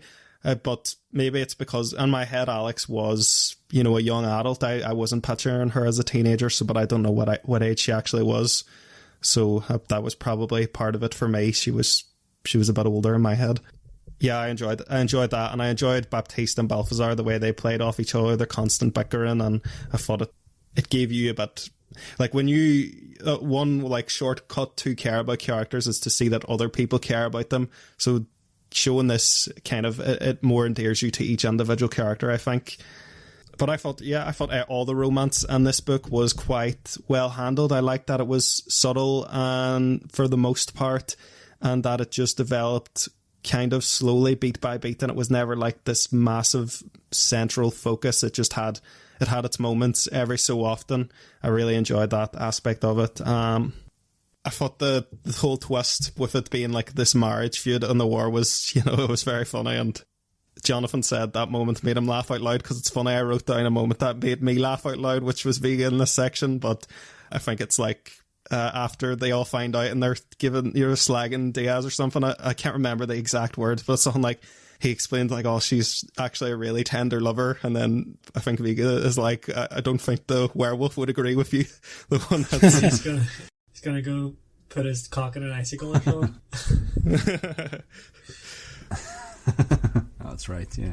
And I thought the moment with like Balthazar finally using his necromancy and showing how strong he is to bring these like really, really old corpses back to life, to like drag an angel down onto the earth, like the imagery of that scene is so powerful, I think, thematically for this book, as well as like what it would look like visually. And yeah, I agree with what Stephen said. Basically, it's probably like, of the encounters with the cousins, this was probably the best one. You know, just the image that it created, and it was very, very metal. It was extremely metal. Yeah, is that you finished, Michael? Yeah. No, yeah, I agree. Very metal, very badass from Balthazar. Yeah, the agree of all of these about the sort of splitting off, the pairings, all very strong. Really liked it. As I mentioned, the sort of Alex and Sonny, I think there maybe was like a bit of shadowing when they were split up, but I think up until that point, I don't remember there being much like sort of hinting towards the relationship. I don't know if it ever is revealed what age Alex is. I think my thinking that she was younger was purely because like she was rescued off the street to become a princess, so I just automatically assumed she was like a teen. But I don't know if it's ever actually shared what age she is. I mean, I think we first meet her, she's in a bar, so I mean, maybe she actually is older, you know. I thought the Battle of the Duke is definitely the best. I think the book just gets better as it goes on. You know, we've learned to love the characters. The plot, I think, does improve. Like, the action scenes improve. I sort of get the feeling that, like, he is getting more comfortable writing it as it goes on. Like, I think he just gets better. Like, he's not... Like, everything is just an improvement on the next, which I suppose does sort of follow that, like, you're progressing through a video game. The bosses get more bigger and stronger and cooler, and your powers get bigger and stronger and cooler. But, yeah, all very fun, all very good. Like the Diaz and Vega plots. I like the Balthazar and Baptiste plot. I thought it did give Baptiste a bit of characterization. I didn't really enjoy the Count and Countess. I thought that was a bit weird, to be honest. I thought that was just a bit strange. Felt it really was just a device to get them all back together, which it was, I suppose, but it was just strange. I thought it was funny that they were like man and wife and they were just having a big row, but overall just thought it was a very strange part of the book. But yeah, very strong section. I think it's my favourite section so far. Jury may be out between this and the next section. Happy if we move on to the fourth and final part, everyone? Yeah. Okay. Yep. So, part 4 of The Devils. So this is called Saint Natalia's Flame. This takes us from chapter 52 up to, I want to say, 72? Yeah, 72. So another 20 chapters or so to get through here. Okay. So, the gang finally arrive at Troy. Very beginning of this part. Alex is paraded through the streets as Princess Alexia, although she still hasn't been crowned. We meet the character lady Severa. Everyone sort of fans over her. And we also reintroduced to Duke Michael, who I forgot to mention earlier. After the first sort of fight with the Duke Michael goes off separately to Troy to sort of prepare the way for Alexia coming. Everyone in the street is sort of praying that like Alex is going to save them from the elves. Alex is obviously very much in a relationship with an elf, or at least flirting with an elf at this stage, so not going to happen. Balthazar's chatting with Severa. They're chatting about Eudoxia, getting a wee bit of lore about her and her illness. Balthazar's telling her how he thinks the Pope is probably Saviour 2.0. He fancies Severa. The Devils sort of wee dander about Troy. Sort of getting to see bits of the city. We sort of get to see Eudoxia, Empress Eudoxia's sort of, or the previous Empress Eudoxia's like old monster lab. I think they sort of mentioned there's like still like a big menagerie of old creations in there. Alex then gets like is becoming more royal. She's given like handmaids, she's given bodyguards, and then like they get her and Sonny, and I think they finally have a bit of relations. Jacob has like a big brooding chat with Duke Michael. They agree that Alex needs to get crowned pretty much straight away, but her cousin Duke Arcadius will be a huge problem. Jacob sort of talks about his history, like how he's fought in all these crusades. He fought against the crusades against the elves. I think Duke Michael asks, are they evil? And which he responds like, well, they're just as bad as men, so yes, they are evil. Diaz is then sort of cutting about Eudoxia's library with Severa. He's just sort of getting introduced to that sort of side of things. I think there's like a bit of foreshadowing going on, because I think Severa maybe mentions about Eudoxia's mistakes with the creations, how she could have done it better potentially. Vega, don't think she's in the kingdom, so she just sort of wakes up naked somewhere next to some sort of stranger. Baron Rickard's just sort of hanging about, watching her. She sort of has a big row with him, like how she's in charge of the wolf, and he's like maybe saying, well, is she really in charge of the wolf? Alex finally meets the sort of higher ups in Troy, like the aristocracy. We get introduced to Duke Arcadius. There's like a whole big interesting scene here where Diaz is like sort of quite useful, like all these people are giving off about Alex, and Diaz is like, well, actually you owe us money, and then that was quite good. And then it's suggested that Alex should marry Duke Arcadius so she should marry her cousin to solve all the problems. Obviously, the background of this is that, you know, his mother has killed her mother, and his 3 brothers have tried to kill her on the way there. Everyone sort of pretty much tells Alex that she should marry Duke Arcadius.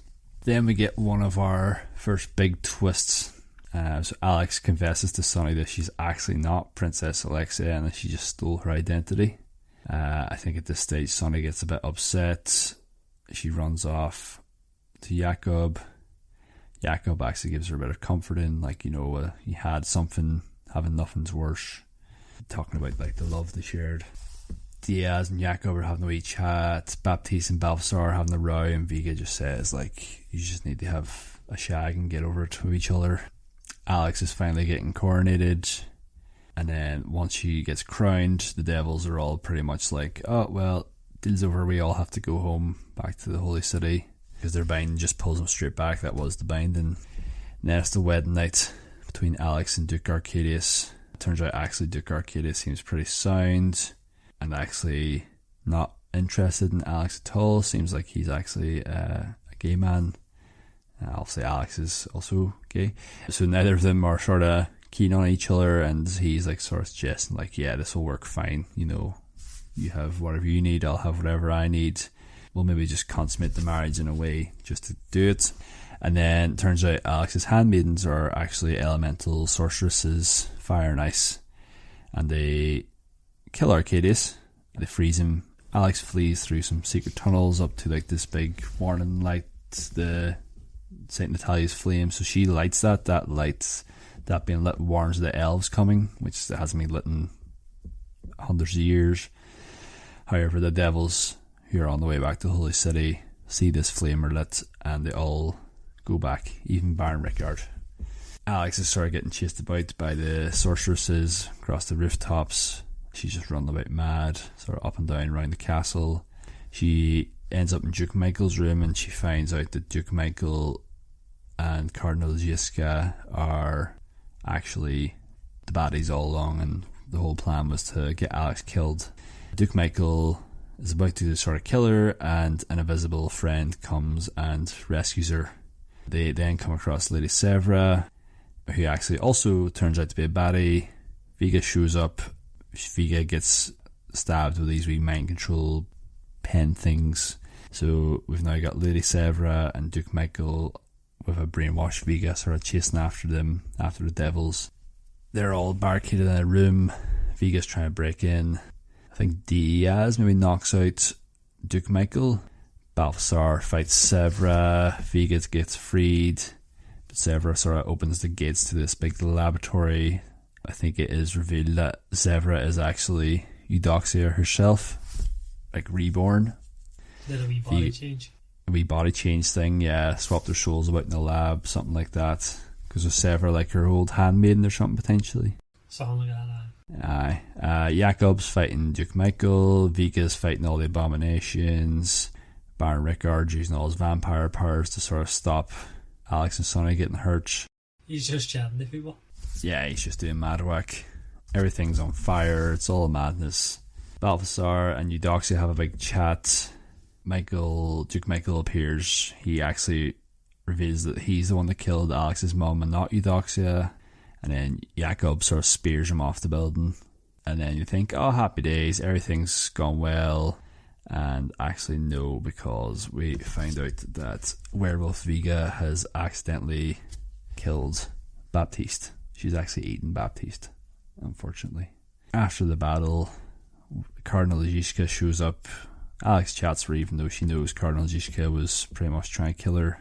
And Alex sort of says, like, you should free the devils. Cardinal Gisca says she can't. But she sort of threatens, like, well, you're sort of under my control now because I know your dirty secrets. Jacob, once again, turns not dead. They sort of have a wee mourning for Baptiste. Alex tries to make him like a big knight of Troy, but Jacob refuses because he wants to continue with the church. Sonny and Alex have like a big emotional goodbye. Balthasar finally admits that like he believes the Pope's the second coming. he's like, yeah, I don't need to be bound, I'm fully locked in here, I want to help. And then Cardinal Yushka just throws him back in the cage anyways, and he swears that he's actually going to ally with Eudoxia to free himself. So Eudoxia is still alive, or Severa still alive. Brother Diaz is now a priest, and he, I believe, stays with Alex potentially. And in the very final scene, we get introduced to these two new characters. We meet a Mother Beckert and a Caruso, young guy called Caruso from Alexandria. He's a bit cocky, she's a bit more quiet, and turns out that they are the new characters being summoned by the Pope to become the new devils. And the book has ended. That was a lot. Apologies about that. Stephen, give us your thoughts on that last big section. I think there's quite a lot happens in the end there. So give us your thoughts. Yeah, I really liked the end of the book. Yeah, I thought it was great. I thought it tied it up all really well. I'm trying to think back now. The first thing you said, it was getting to Troy, wasn't it? Yeah, they arrive in Troy. Yeah, they arrive in Troy, and I was a bit dubious because, like, this should be the ending, right? But there was loads of time left on the book. So I thought, okay, something's going to happen here. And of course we get 3 twists, which was brilliant, if you ask me. I got some vibes about Duke Michael. I thought there was something weird going on there, because first of all I thought he was dead from earlier in the book. I forgot completely that he went off on his own, so I was a bit suspicious of him. Didn't see the Severa Eudoxia thing at all. I thought that was great reveal. I liked it a lot. So Alex's cousin coming and then like deciding to get married. I think that I kind of thought that might happen with one of the cousins might try and do that, because that's like a typical fucking royal thing to do, right? And probably the smartest way to do it, right? Because it gives her a bit more legitimacy. So I think he was kind of smart for that. And also he seemed to have like the ear of all the different like soldiers and everything, and different councillors or whatever. So it would be in her best interest kind of thing to keep them on side. I did think there was going to be a betrayal from him, but seeing him just get killed was pretty funny, I thought, to be honest. The devils all just kind of, or well, Alex kind of wanted them to stay, but they all kind of have to go. I thought that was a bit sad. And then Balthazar being like, well, when they all decide to go back in again, and Balthazar's like, I'm not fucking going, I'm done. That was quite funny. And then he just shows up later on anyway. It was good character development from him, I thought. Yeah, but like I said, the triple twist was pretty good, where you find out that Alex isn't actually the heir. I mean, that she stole some other orphan's identity. I thought that was brilliant. It really sorted out that issue that I had at the start of the book. And then the second twist of Duke Michael was planning it all along so that he could lure out the cousins and have them all killed so that he is the rightful heir, sort of thing. I thought it was, again, brilliant. And then the third twist, that Eudoxia was playing them all, brilliant. Loved it. I think Vega killing Baptiste was good, because the best character killed the worst character for me, so I'm satisfied in a way. Yeah, Jakob doing Jakob things was nice to see again. I kind of saw it coming, like when they were up in the big fucking tower or whatever. I was like, right, so that's definitely what's going to happen here. And Jakob and the stairs, he kept mentioning about having to climb stairs. I was like, that's going to come back at some point, and it did, which I liked. It was a good ending though. Overall, it was great ending. Really enjoyed the book. The build up of the new characters, you know, the what's her name, Mother whatever, and Caruso. I think obviously they're replacements for Diaz and Baptiste, and I feel like that was kind of, I don't know if it was setting up for a new book or if it was just like a tie-in to say, you know, that it's kind of like come full circle, right? Because you know, Diaz at the start of the book and this new person or whatever. So I don't know, but I hope there's more, because I liked it.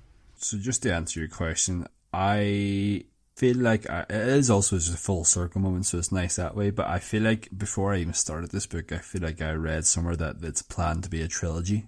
Right. I need to confirm that.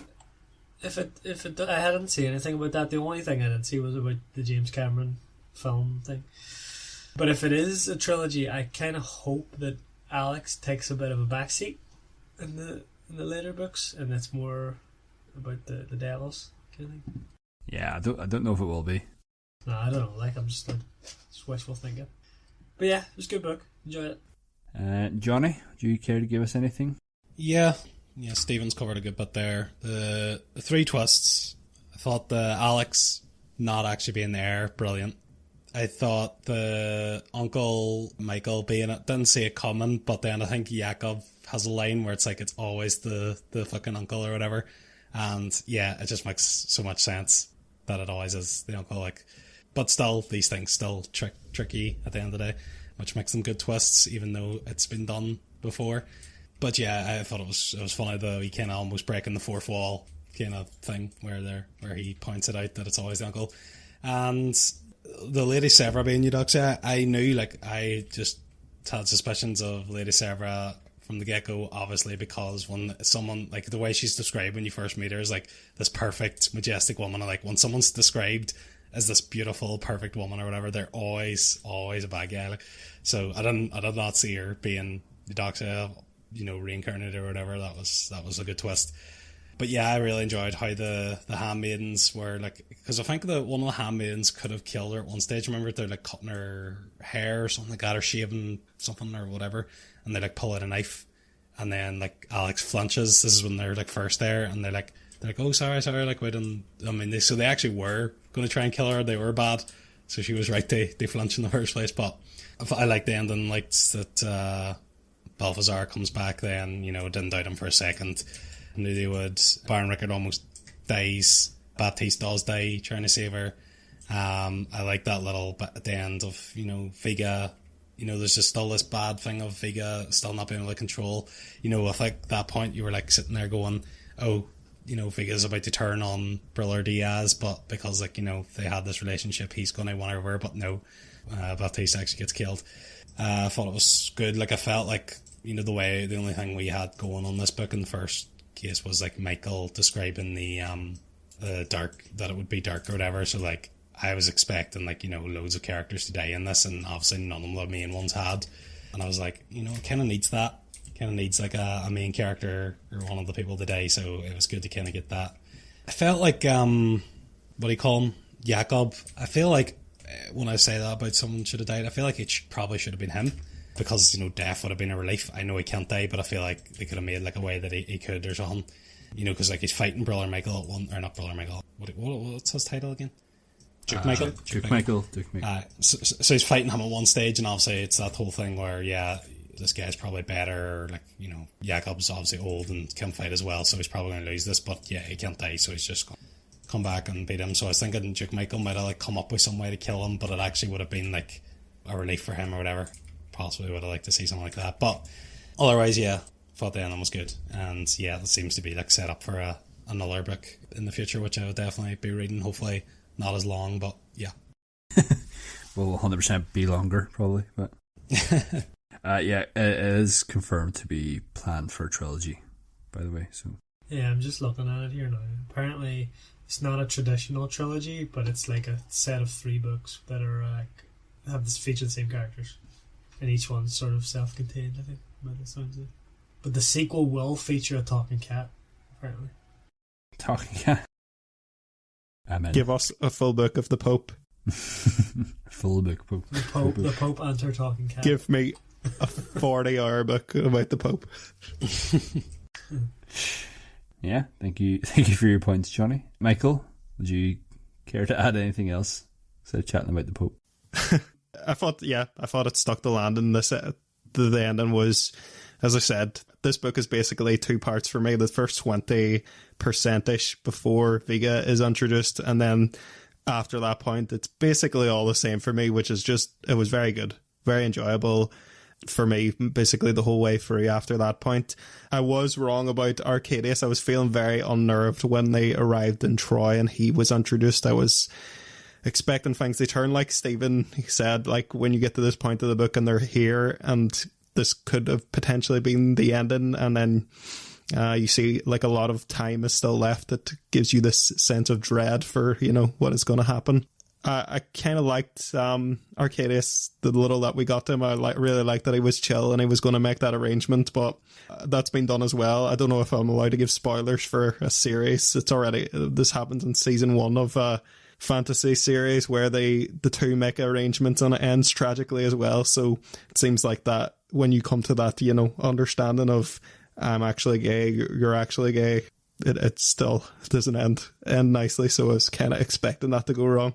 The Alex twist, it's funny, I read the beginning of the book over again just to see like what things were foreshadowed and stuff, and in her own narrative it is kind of hinted at. You get a lot of like it reads, on your first read through, it reads like self-doubt. It's like, oh, I don't belong in this position or anything, it's not right for me. But then you realise she's could potentially be thinking that because, oh, I'm not actually who he thinks I am. So I think that's a bit of clever foreshadowing from Joe Abercrombie.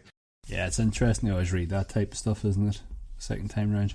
Yeah, and I was glad that Duke Michael got his comeuppance, because he turns out to be a pretty horrible guy in the end. I felt very bad for Vega. I know Baptiste is the one that gets eaten. I should feel bad for her, but obviously I was more attached to Vega, and I just felt bad that she's shut down basically after the end. And, again, we know that werewolf, she doesn't have actually any control over what happens when she is a wolf. So he felt bad for the way things ended for her. And I quite liked the kind of tragicness of the ending between Sonny and Alex. I think it wasn't completely dark or anything by any means at the end, but like it had that bit of bitterness that I think a book like this kind of needed. And I agree with what Jonathan said. They kind of had to kill one of the ensemble cast because it sort of gives suspense for the rest of the series, and I think it sort of needed to happen to somebody. But yeah, overall, I thought it stuck the landing. I thought it was a good ending. It resolved things. I think there was no like hanging threads that I really needed answers for that I didn't get in this, but it still intrigues me to come back to this world and just pick up. I definitely will be picking up sequels to this. Well, yeah, I'm glad everyone had a good time with the book, because I feel like that's always been a bit of an issue, that someone struggled with one of my books. So glad everyone had a good time. Especially a longer book seems to be the most divisive ones too. So it's interesting that everybody was on board. I was panicked. So yeah, it's very reassuring to hear. Definitely. I mean, he's all giving me a good gooey summary. Yeah. So, anyways, I suppose my thoughts on the final sort of part. I think you have sort of covered everything. I sort of mentioned, I feel like this book just gets stronger and stronger. I liked part 4. I don't know what I prefer between part 3 and part 4. I think they're sort of very different sections. Like part 3 still like a lot of this action and traveling, whereas part 4 almost gets like a little bit into like the royalty, politicky sort of backstabbing sort of world, that sort of slightly early Game of Thrones narrative, but like not like in a slightly campier way, I would say. But I really love the twists. I think everyone liked the twists. It's interesting that you've went back, Michael, and sort of found like how it's been written, like sort of cleverly written to sort of give it from sort of point of views. It's interesting. Like I'm currently re-listening to the Game of Thrones books, and yeah, you sort of pick up on some stuff on your second, third time going through it, now that you know what's happened down the line, So it's good that you can always go back and appreciate that. I don't really have much more to add on that section. It's a shame to see Baptiste go. It's definitely a shame that it was Vega that killed her. If we do get Vega in the second book, it'll be interesting to see how she goes with that, because I know she's already sort of struggling to control the werewolf. Am I potentially right? Not in the second book. I'm not reading it. Well, fair. Am I right in saying? No, I like the rest other characters too. If she's not on it, I'm not reading it. I would think she would be based purely on that, or she may show up. She may be gone for a bit, but she's bound to the devil, so like she's going to be in it. If this does get picked up for like a movie or something, I could even be pressured to take the series in a certain way, but I think it's unlikely if it gets turned into a movie that quickly. Yeah, no, I don't think it will be.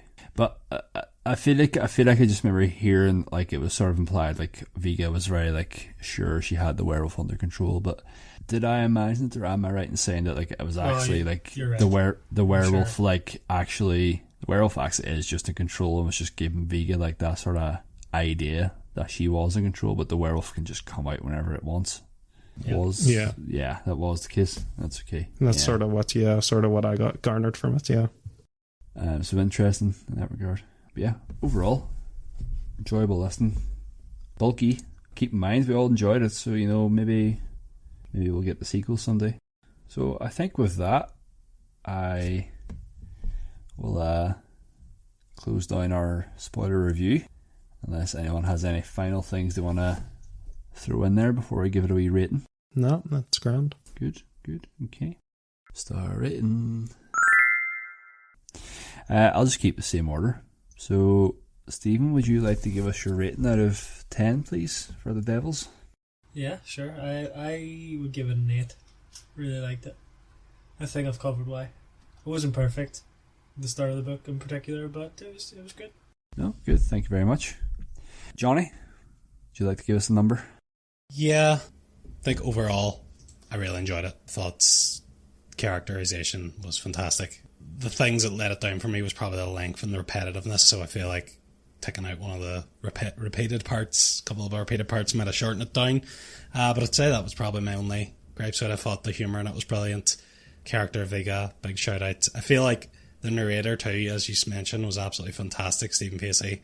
And I feel like in particular, that's probably why I got a lot of enjoyment in the Vega character as well, and a lot of things that's, the dialogue was just the way he did her voice. I thought it was fantastic. And I really liked the way he did Sonny's voice as well. Thought it was just like perfectly, represented the characters. This like wee kind of almost like this wee squeaky, small, elfy character, but also quite clever, quite cunning. But yeah, overall, thought it was a really good book. I'm going to give it an 8.5. Oh, good. Thank you very much, Michael. Would you care to give us your score? Yeah, as I said at the top of the episode, really, really enjoyed the characterization, which is obviously a big point for me. Thought Stephen Pacey's narration was absolutely fantastic. There was moments in this book where I was thinking, do I love this book? But I think afterwards I decided, I loved certain moments of it, and there was times when the book drew me in more. But when I reflected more on the book, I could see bigger problems with it, and problems that would make me a bit hesitant about a full reread or anything like that there, because the plot was very formulaic, and the setting, as I said, I didn't feel it was not. Saw some people use the word lazy. I don't think it was lazy, but it just wasn't tied into the characters. There wasn't that much culture explored or anything. I know Joe Abercrombie's not a big world building guy, but I think that could have potentially made the book stronger. But I still enjoyed this the whole way through. It's still a strong for me, which is an 8. So yeah, I'm going to give it the same score, Stephen, and give it an 8. Yeah, sorry, thank you very much, Johnny's score? I missed the number. Johnny was an 8.5. And yeah, while you're at Stephen, I'm also going to give it a 8.5. I just don't think I quite love this book. It has its issues, but it's very, very good. I really, really like it. Definitely listen to the other books in the series. Yeah, it was a fun time. Don't have much more else to add. It made me interested to go and have a look at some of his other books at some point. Yeah, I recommend The First Law. It's a lot more nihilistic than this. It's a lot less campy horror and more brutality and violence. Yeah. Well, I'd be interested in that. Yeah, definitely. So yeah, that's good. It's good. So yeah, strong scores, definitely, and we're all sort of similar ranking, which doesn't happen very often for us. So I could see me giving a 9 or even 9.5 to a book in this series if some of those plot things are improved, if a more complex plot and stuff. Yeah, probably the same. Yeah, I think I mentioned I had issues with the pacing at times, the plot at times, I think, but yeah, overall it was really, really strong. Yeah, we've already mentioned a little bit of trivia. Michael stole Stephen's trivia. Does anyone else have any? Who said he did? I think you were the one presented in the group chat, were you not? About the can't remember now. James Cameron, I think it was you. Well, perfect. Who is on the next pick? Are we doing Goblet of Fire next? Do we do it in this month? Is it this month? It's October month, yeah. Is it this month? Isn't it? We usually do record it in October. Yeah, actually, you're right, Michael. So it is. It's Goblet of Fire now. Correct. All right. Did you put your name in that? Good thing you noticed that. It's also your pick, in fairness, Michael. So it's. Oh yeah, no, we'll do Goblet of Fire then, and I'll pick up if we get that done. Hopefully, I'll get one more pick this year, but I don't know if that will take us to the end of the year. But also, yeah, Goblet of Fire, and then hopefully I get another pick. Perfect. now's the time when the Harry Potter books are getting, actually, they're in about the 20 plus hours as well, like, so. Yeah, so don't know how long, but I bought it speed recently. through them, I like. bought it recently in anticipation for this. I think it is like 20 something hours. Well, we'll get through it. Stephen will be hosting that one as well, because I think we've all done one each apart from Stephen. Oh. Aye. No way. You don't want to, Stephen? No. I don't like hosting. Don't know if he's doing that. Stressful, like. It's It's just under 21 hours. Hosting Goblet of Fire, like, but I'd be doing 2 in a row then, but I wouldn't mind that, whatever. Do you actually not want to host it, Stephen? No. Alright. I guess if you want to do it, Michael, you can. Firm no from Stephen there. Don't like No. new stuff.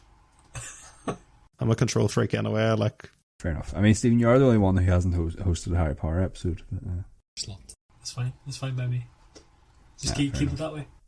and also almost 3 years of the 3 years of the podcast almost. Yeah. What? That's mad. Yeah, Think, so actually.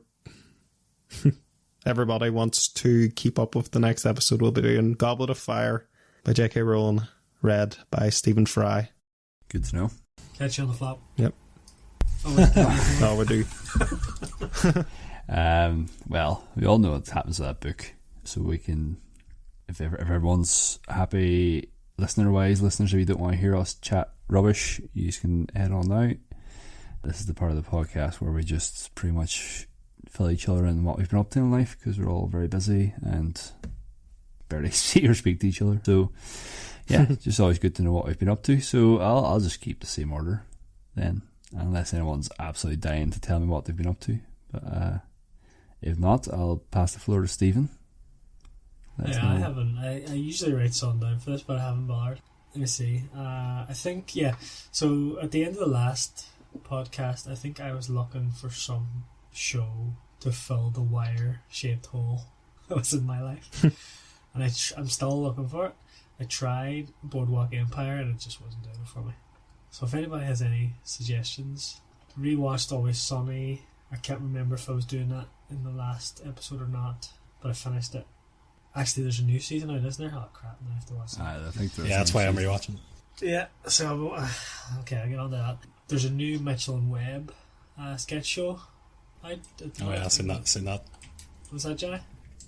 I've not seen that they were doing another one too. Like, it looks good. Yeah, I'm 2 episodes in. To be honest, some of the sketches are a bit crap, but there are a couple of good ones now.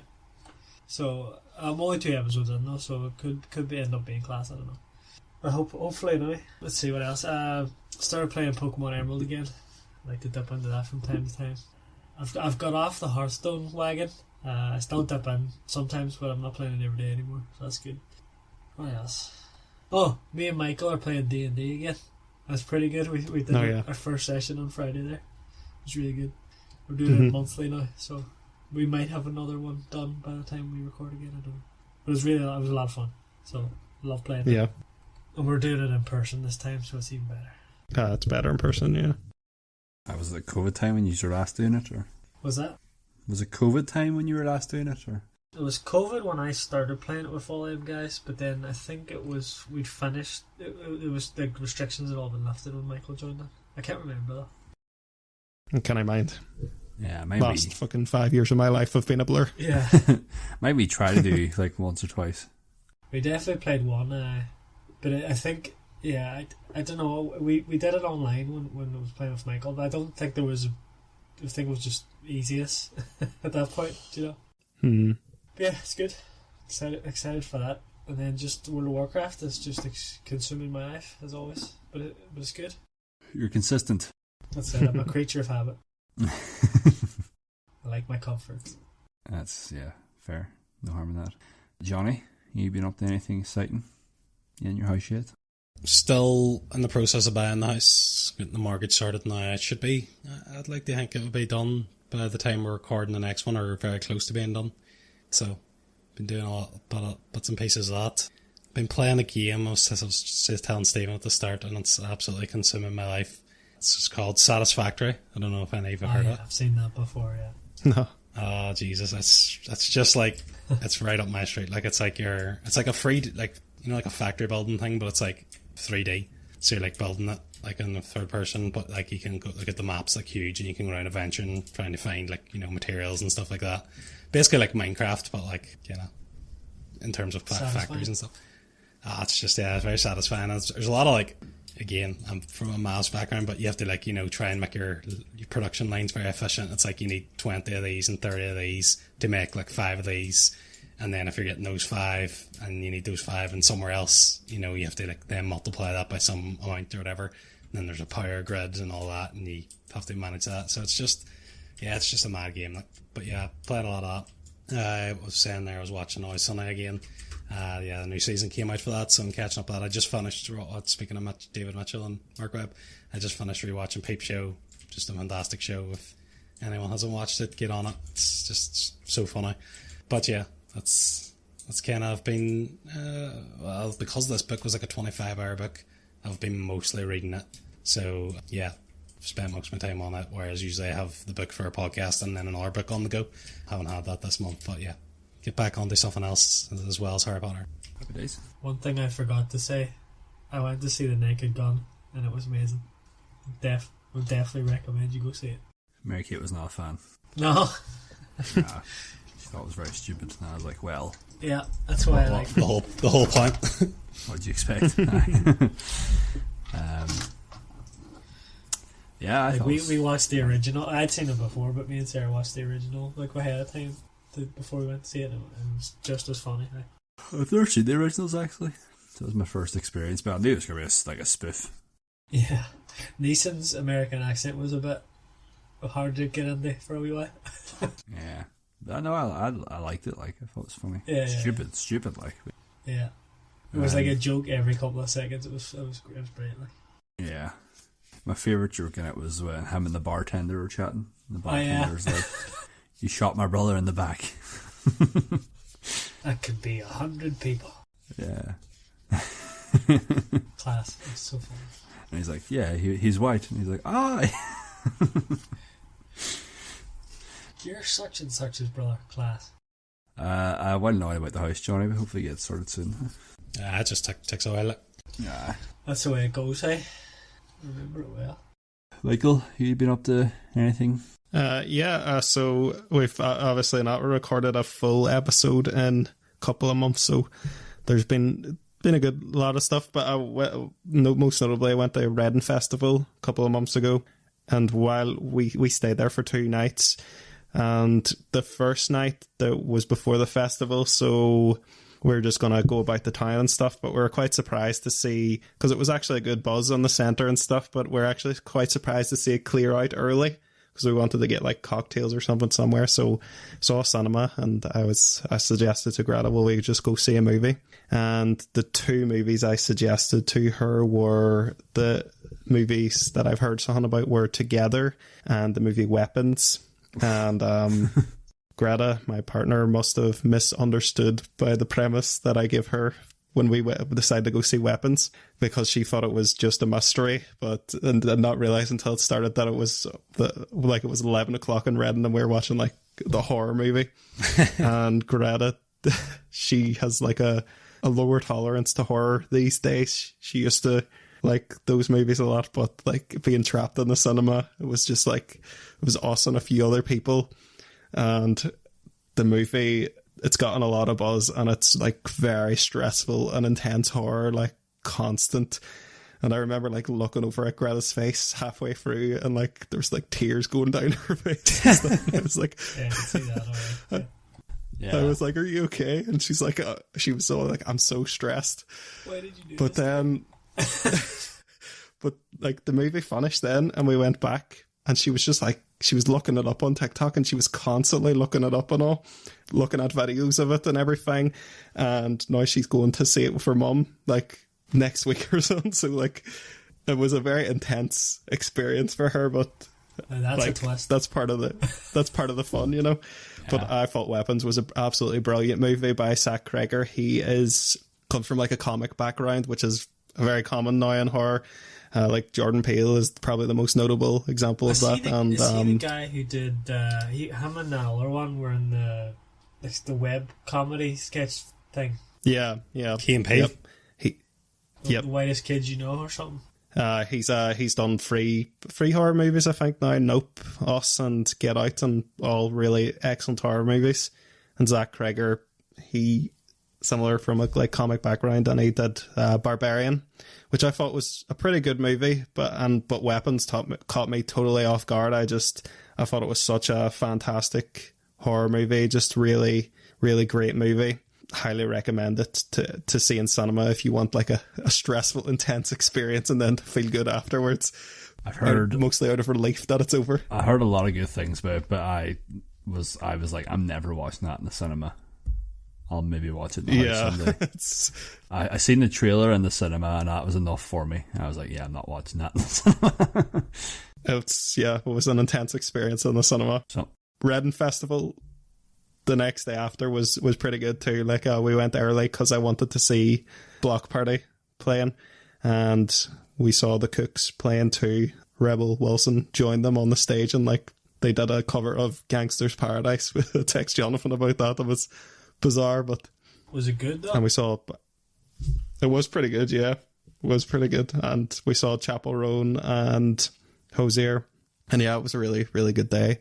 And I've done a couple of half marathons since then, but unfortunately my training for Italy, which is in November, is a bit stalled now because I have a sore knee and I don't want to exacerbate it. So that's frustrating, but hoping like by taking a week or a couple of weeks off, I won't like detrain myself too much. But it's really nice like having the club and stuff, because we all used to, growing up, we all used to see each other so often, and like I work with just like one other guy now, so there's like very limited social interaction. So it's just nice to like have people that you see regularly, you know, outside of kind of a work environment. Yeah. Because you know we grew up with that, and you can't underestimate how valuable having that as like having regular communication and contact with people. It's very nice, and getting to know people. And yeah, I've been watching a few shows. I watched on the middle of watching the second season of Wednesday. I'm not sure if I like this show or don't like it, but I'm very like, I can't stop watching it. I think Netflix makes a lot of shows like that where, you know, they're just very engaging, but you're not sure if you actually like it. It's like Addams Family meets Harry Potter. It's very heavily lifting off Harry Potter, and it's the most cheesiest parts of it that are in the show. And yeah, booked my flights and my accommodation for Italy. Did the same for coming over to see Jason in Glasgow, so that's two things sorted, and relieved to have those all booked and everything. So yeah, that's the main things anyway from the last couple of months. But it is. I was going to ask, because I know you said you were coming as well, Stephen, for October. Yeah, that all sorted yet. Good man. Jonathan, where are you staying? Am I staying in the place I was telling you about, where we stayed last time? I'm sharing a that's with right, Golly. with Golly, that's right. Yeah. It is. John, are you making it, or So I've been chatting with Daniel about it. Like, kind of been thinking about doing it. Like, it might be close to when I'm getting my house, but yeah, possibly. I'll just have to see. Come on. Well, you I'm have 5 booked weeks yet, don't I? So, It's only over to Glasgow. I could swim that, don't I? If I need to. well, let me know. Yeah, busy, Michael. You sounds like you need a good physio for your knee. So everybody in the run group tells me, like, get yourself a physio and stuff. And I'm like, oh, that's not how my mum taught me. She just taught me, you just, like, Jonathan can confirm this, we never took like tablets for headaches or anything like that. You just endured it, and you just get through it. That's the way to take, honestly. Yeah. Well, physios don't prescribe medication, so I just mean there's no idea of treatment, no concept of treatment in our family. Well, we love in the bygone years. Just walk it off. Walk it off. Well, but no, you're right. I probably do need a physio because it's like the outside of my knee. But yeah, I'll think about it. Yeah. Well, yeah. Probably need one. What have I been up to? I've been really quite busy just all summer. When did we last record? Like sort of mid-July. So yeah, I think I had 2 weddings in August, like 2 weekends apart, 2 different countries. One was in England, one was down in Belfast. I also had Mary Kate's birthday in that time. Very expensive month. Anyways. TV wise, what we watched a TV show. We were just looking for like a new, we quite enjoy like a wee mystery crimey sort of TV show, and I think I just seen something about this TV show called The Outsider. Didn't really know much about it. Michael, you might know Is that about the it. Stephen King one? Yeah. I was going to say Stephen King novel, which I didn't actually realise going into it. It's with a character Holly Gibney, who I've heard about, but I've never read any of those books with her in it. But yeah, it was really good, really good. Good cast. Jason Bateman, Cynthia Erivo plays Holly Gibney. Oh my god, the main character. I'm completely blanking on his name now. Good actor though. He's in like Rogue One and stuff. Is Ben Mendelsohn. I've seen the series, but it's been a while. I haven't watched it in a while. Yeah, I quite enjoyed it. It was a very slow burn. We really liked it. Thought it was good, yeah. Yeah. But yeah, I didn't even realise. Didn't realize Stephen King. Didn't realise it was like a horror-ish novel, or I just thought it was like a basic cop detective show. You know, I just had like some good reading. Yeah. So we really enjoyed that. In terms of video games wise, I was off sick for a week. I had like a chest infection, so I just got like proper stuck into like Helldivers 2, which is amazing, very addictive. If you ever feel like spreading democracy, definitely download Helldivers 2 and become addicted. It has crossplay, just FYI. Recently released on the Xbox. It's good crack. And then also in the last week, the new Hollow Knight video game, Hollow Knight Silksong, got released to like critical acclaim. So I've been playing that like very much like a wee indie platformer Metrovania sort of type game. It's class, really good, really enjoyed. Yeah, I'm sure I've been up to more, but I can't think at this stage. I'm still trying to read through the Brandon Sanderson book that I was reading probably 4 months ago. I've been probably a bit slow on my reading, to be honest. Play more video games, watching TV. Watched like the first 2 seasons of Game of Thrones again. Sort of started the 3rd season, enjoying it just again, and slowed down because I'm not off work anymore, sick, and I have been just busy and trying to play the PlayStation when I have a bit of free time. But yeah, it's been a good summer. Looking forward to seeing all of yous in October. Daniel Duddy included, Johnny. Yeah. Possible. We could see whoever you can make it. Be good if you can make it, obviously. It's also it's a costume party, just so you know. It's fancy dress. Yeah. Oh, is it? What's Is the it thing? strictly fancy dress? Or? It's Irish themed. You have to be an Irish icon. Oh, that's right. I don't know how I'm gonna be. Can I come dressed up as an Irish podcaster? Can I be Michael? Don't know how iconic you are, but yes, you could do. As long as they're iconic, Michael. Well, who's doing Jerry Adams? That's what I know. Michael? I talked about doing it, to be honest, actually, because he's got a beard. Michael would make a good Jerry Adams just because he had so much shake. Yeah, well, it'll be good crack. Is that us finished up with the episode? Yeah. Any plugs? Any That's plugs? us lads? covered everything. Usual shit for me. Yeah, usual thing for me too. There you go. Usual shit for them too. Find it in the links. That is the episode over. Everyone, thank you for listening to The Devils by Joe Abercrombie and narrated by Stephen Pacey and delivered by yours truly, Michael. Stephen, who wants to get in there first? Catch you with the flip flop. Catch you in the flop. Bye. Forgot to eat See the you dumpling. later. Oh, forgot to get the good mate. The good mate. The good mates, yeah. Michael, did you eat anything? Snort up the good mate.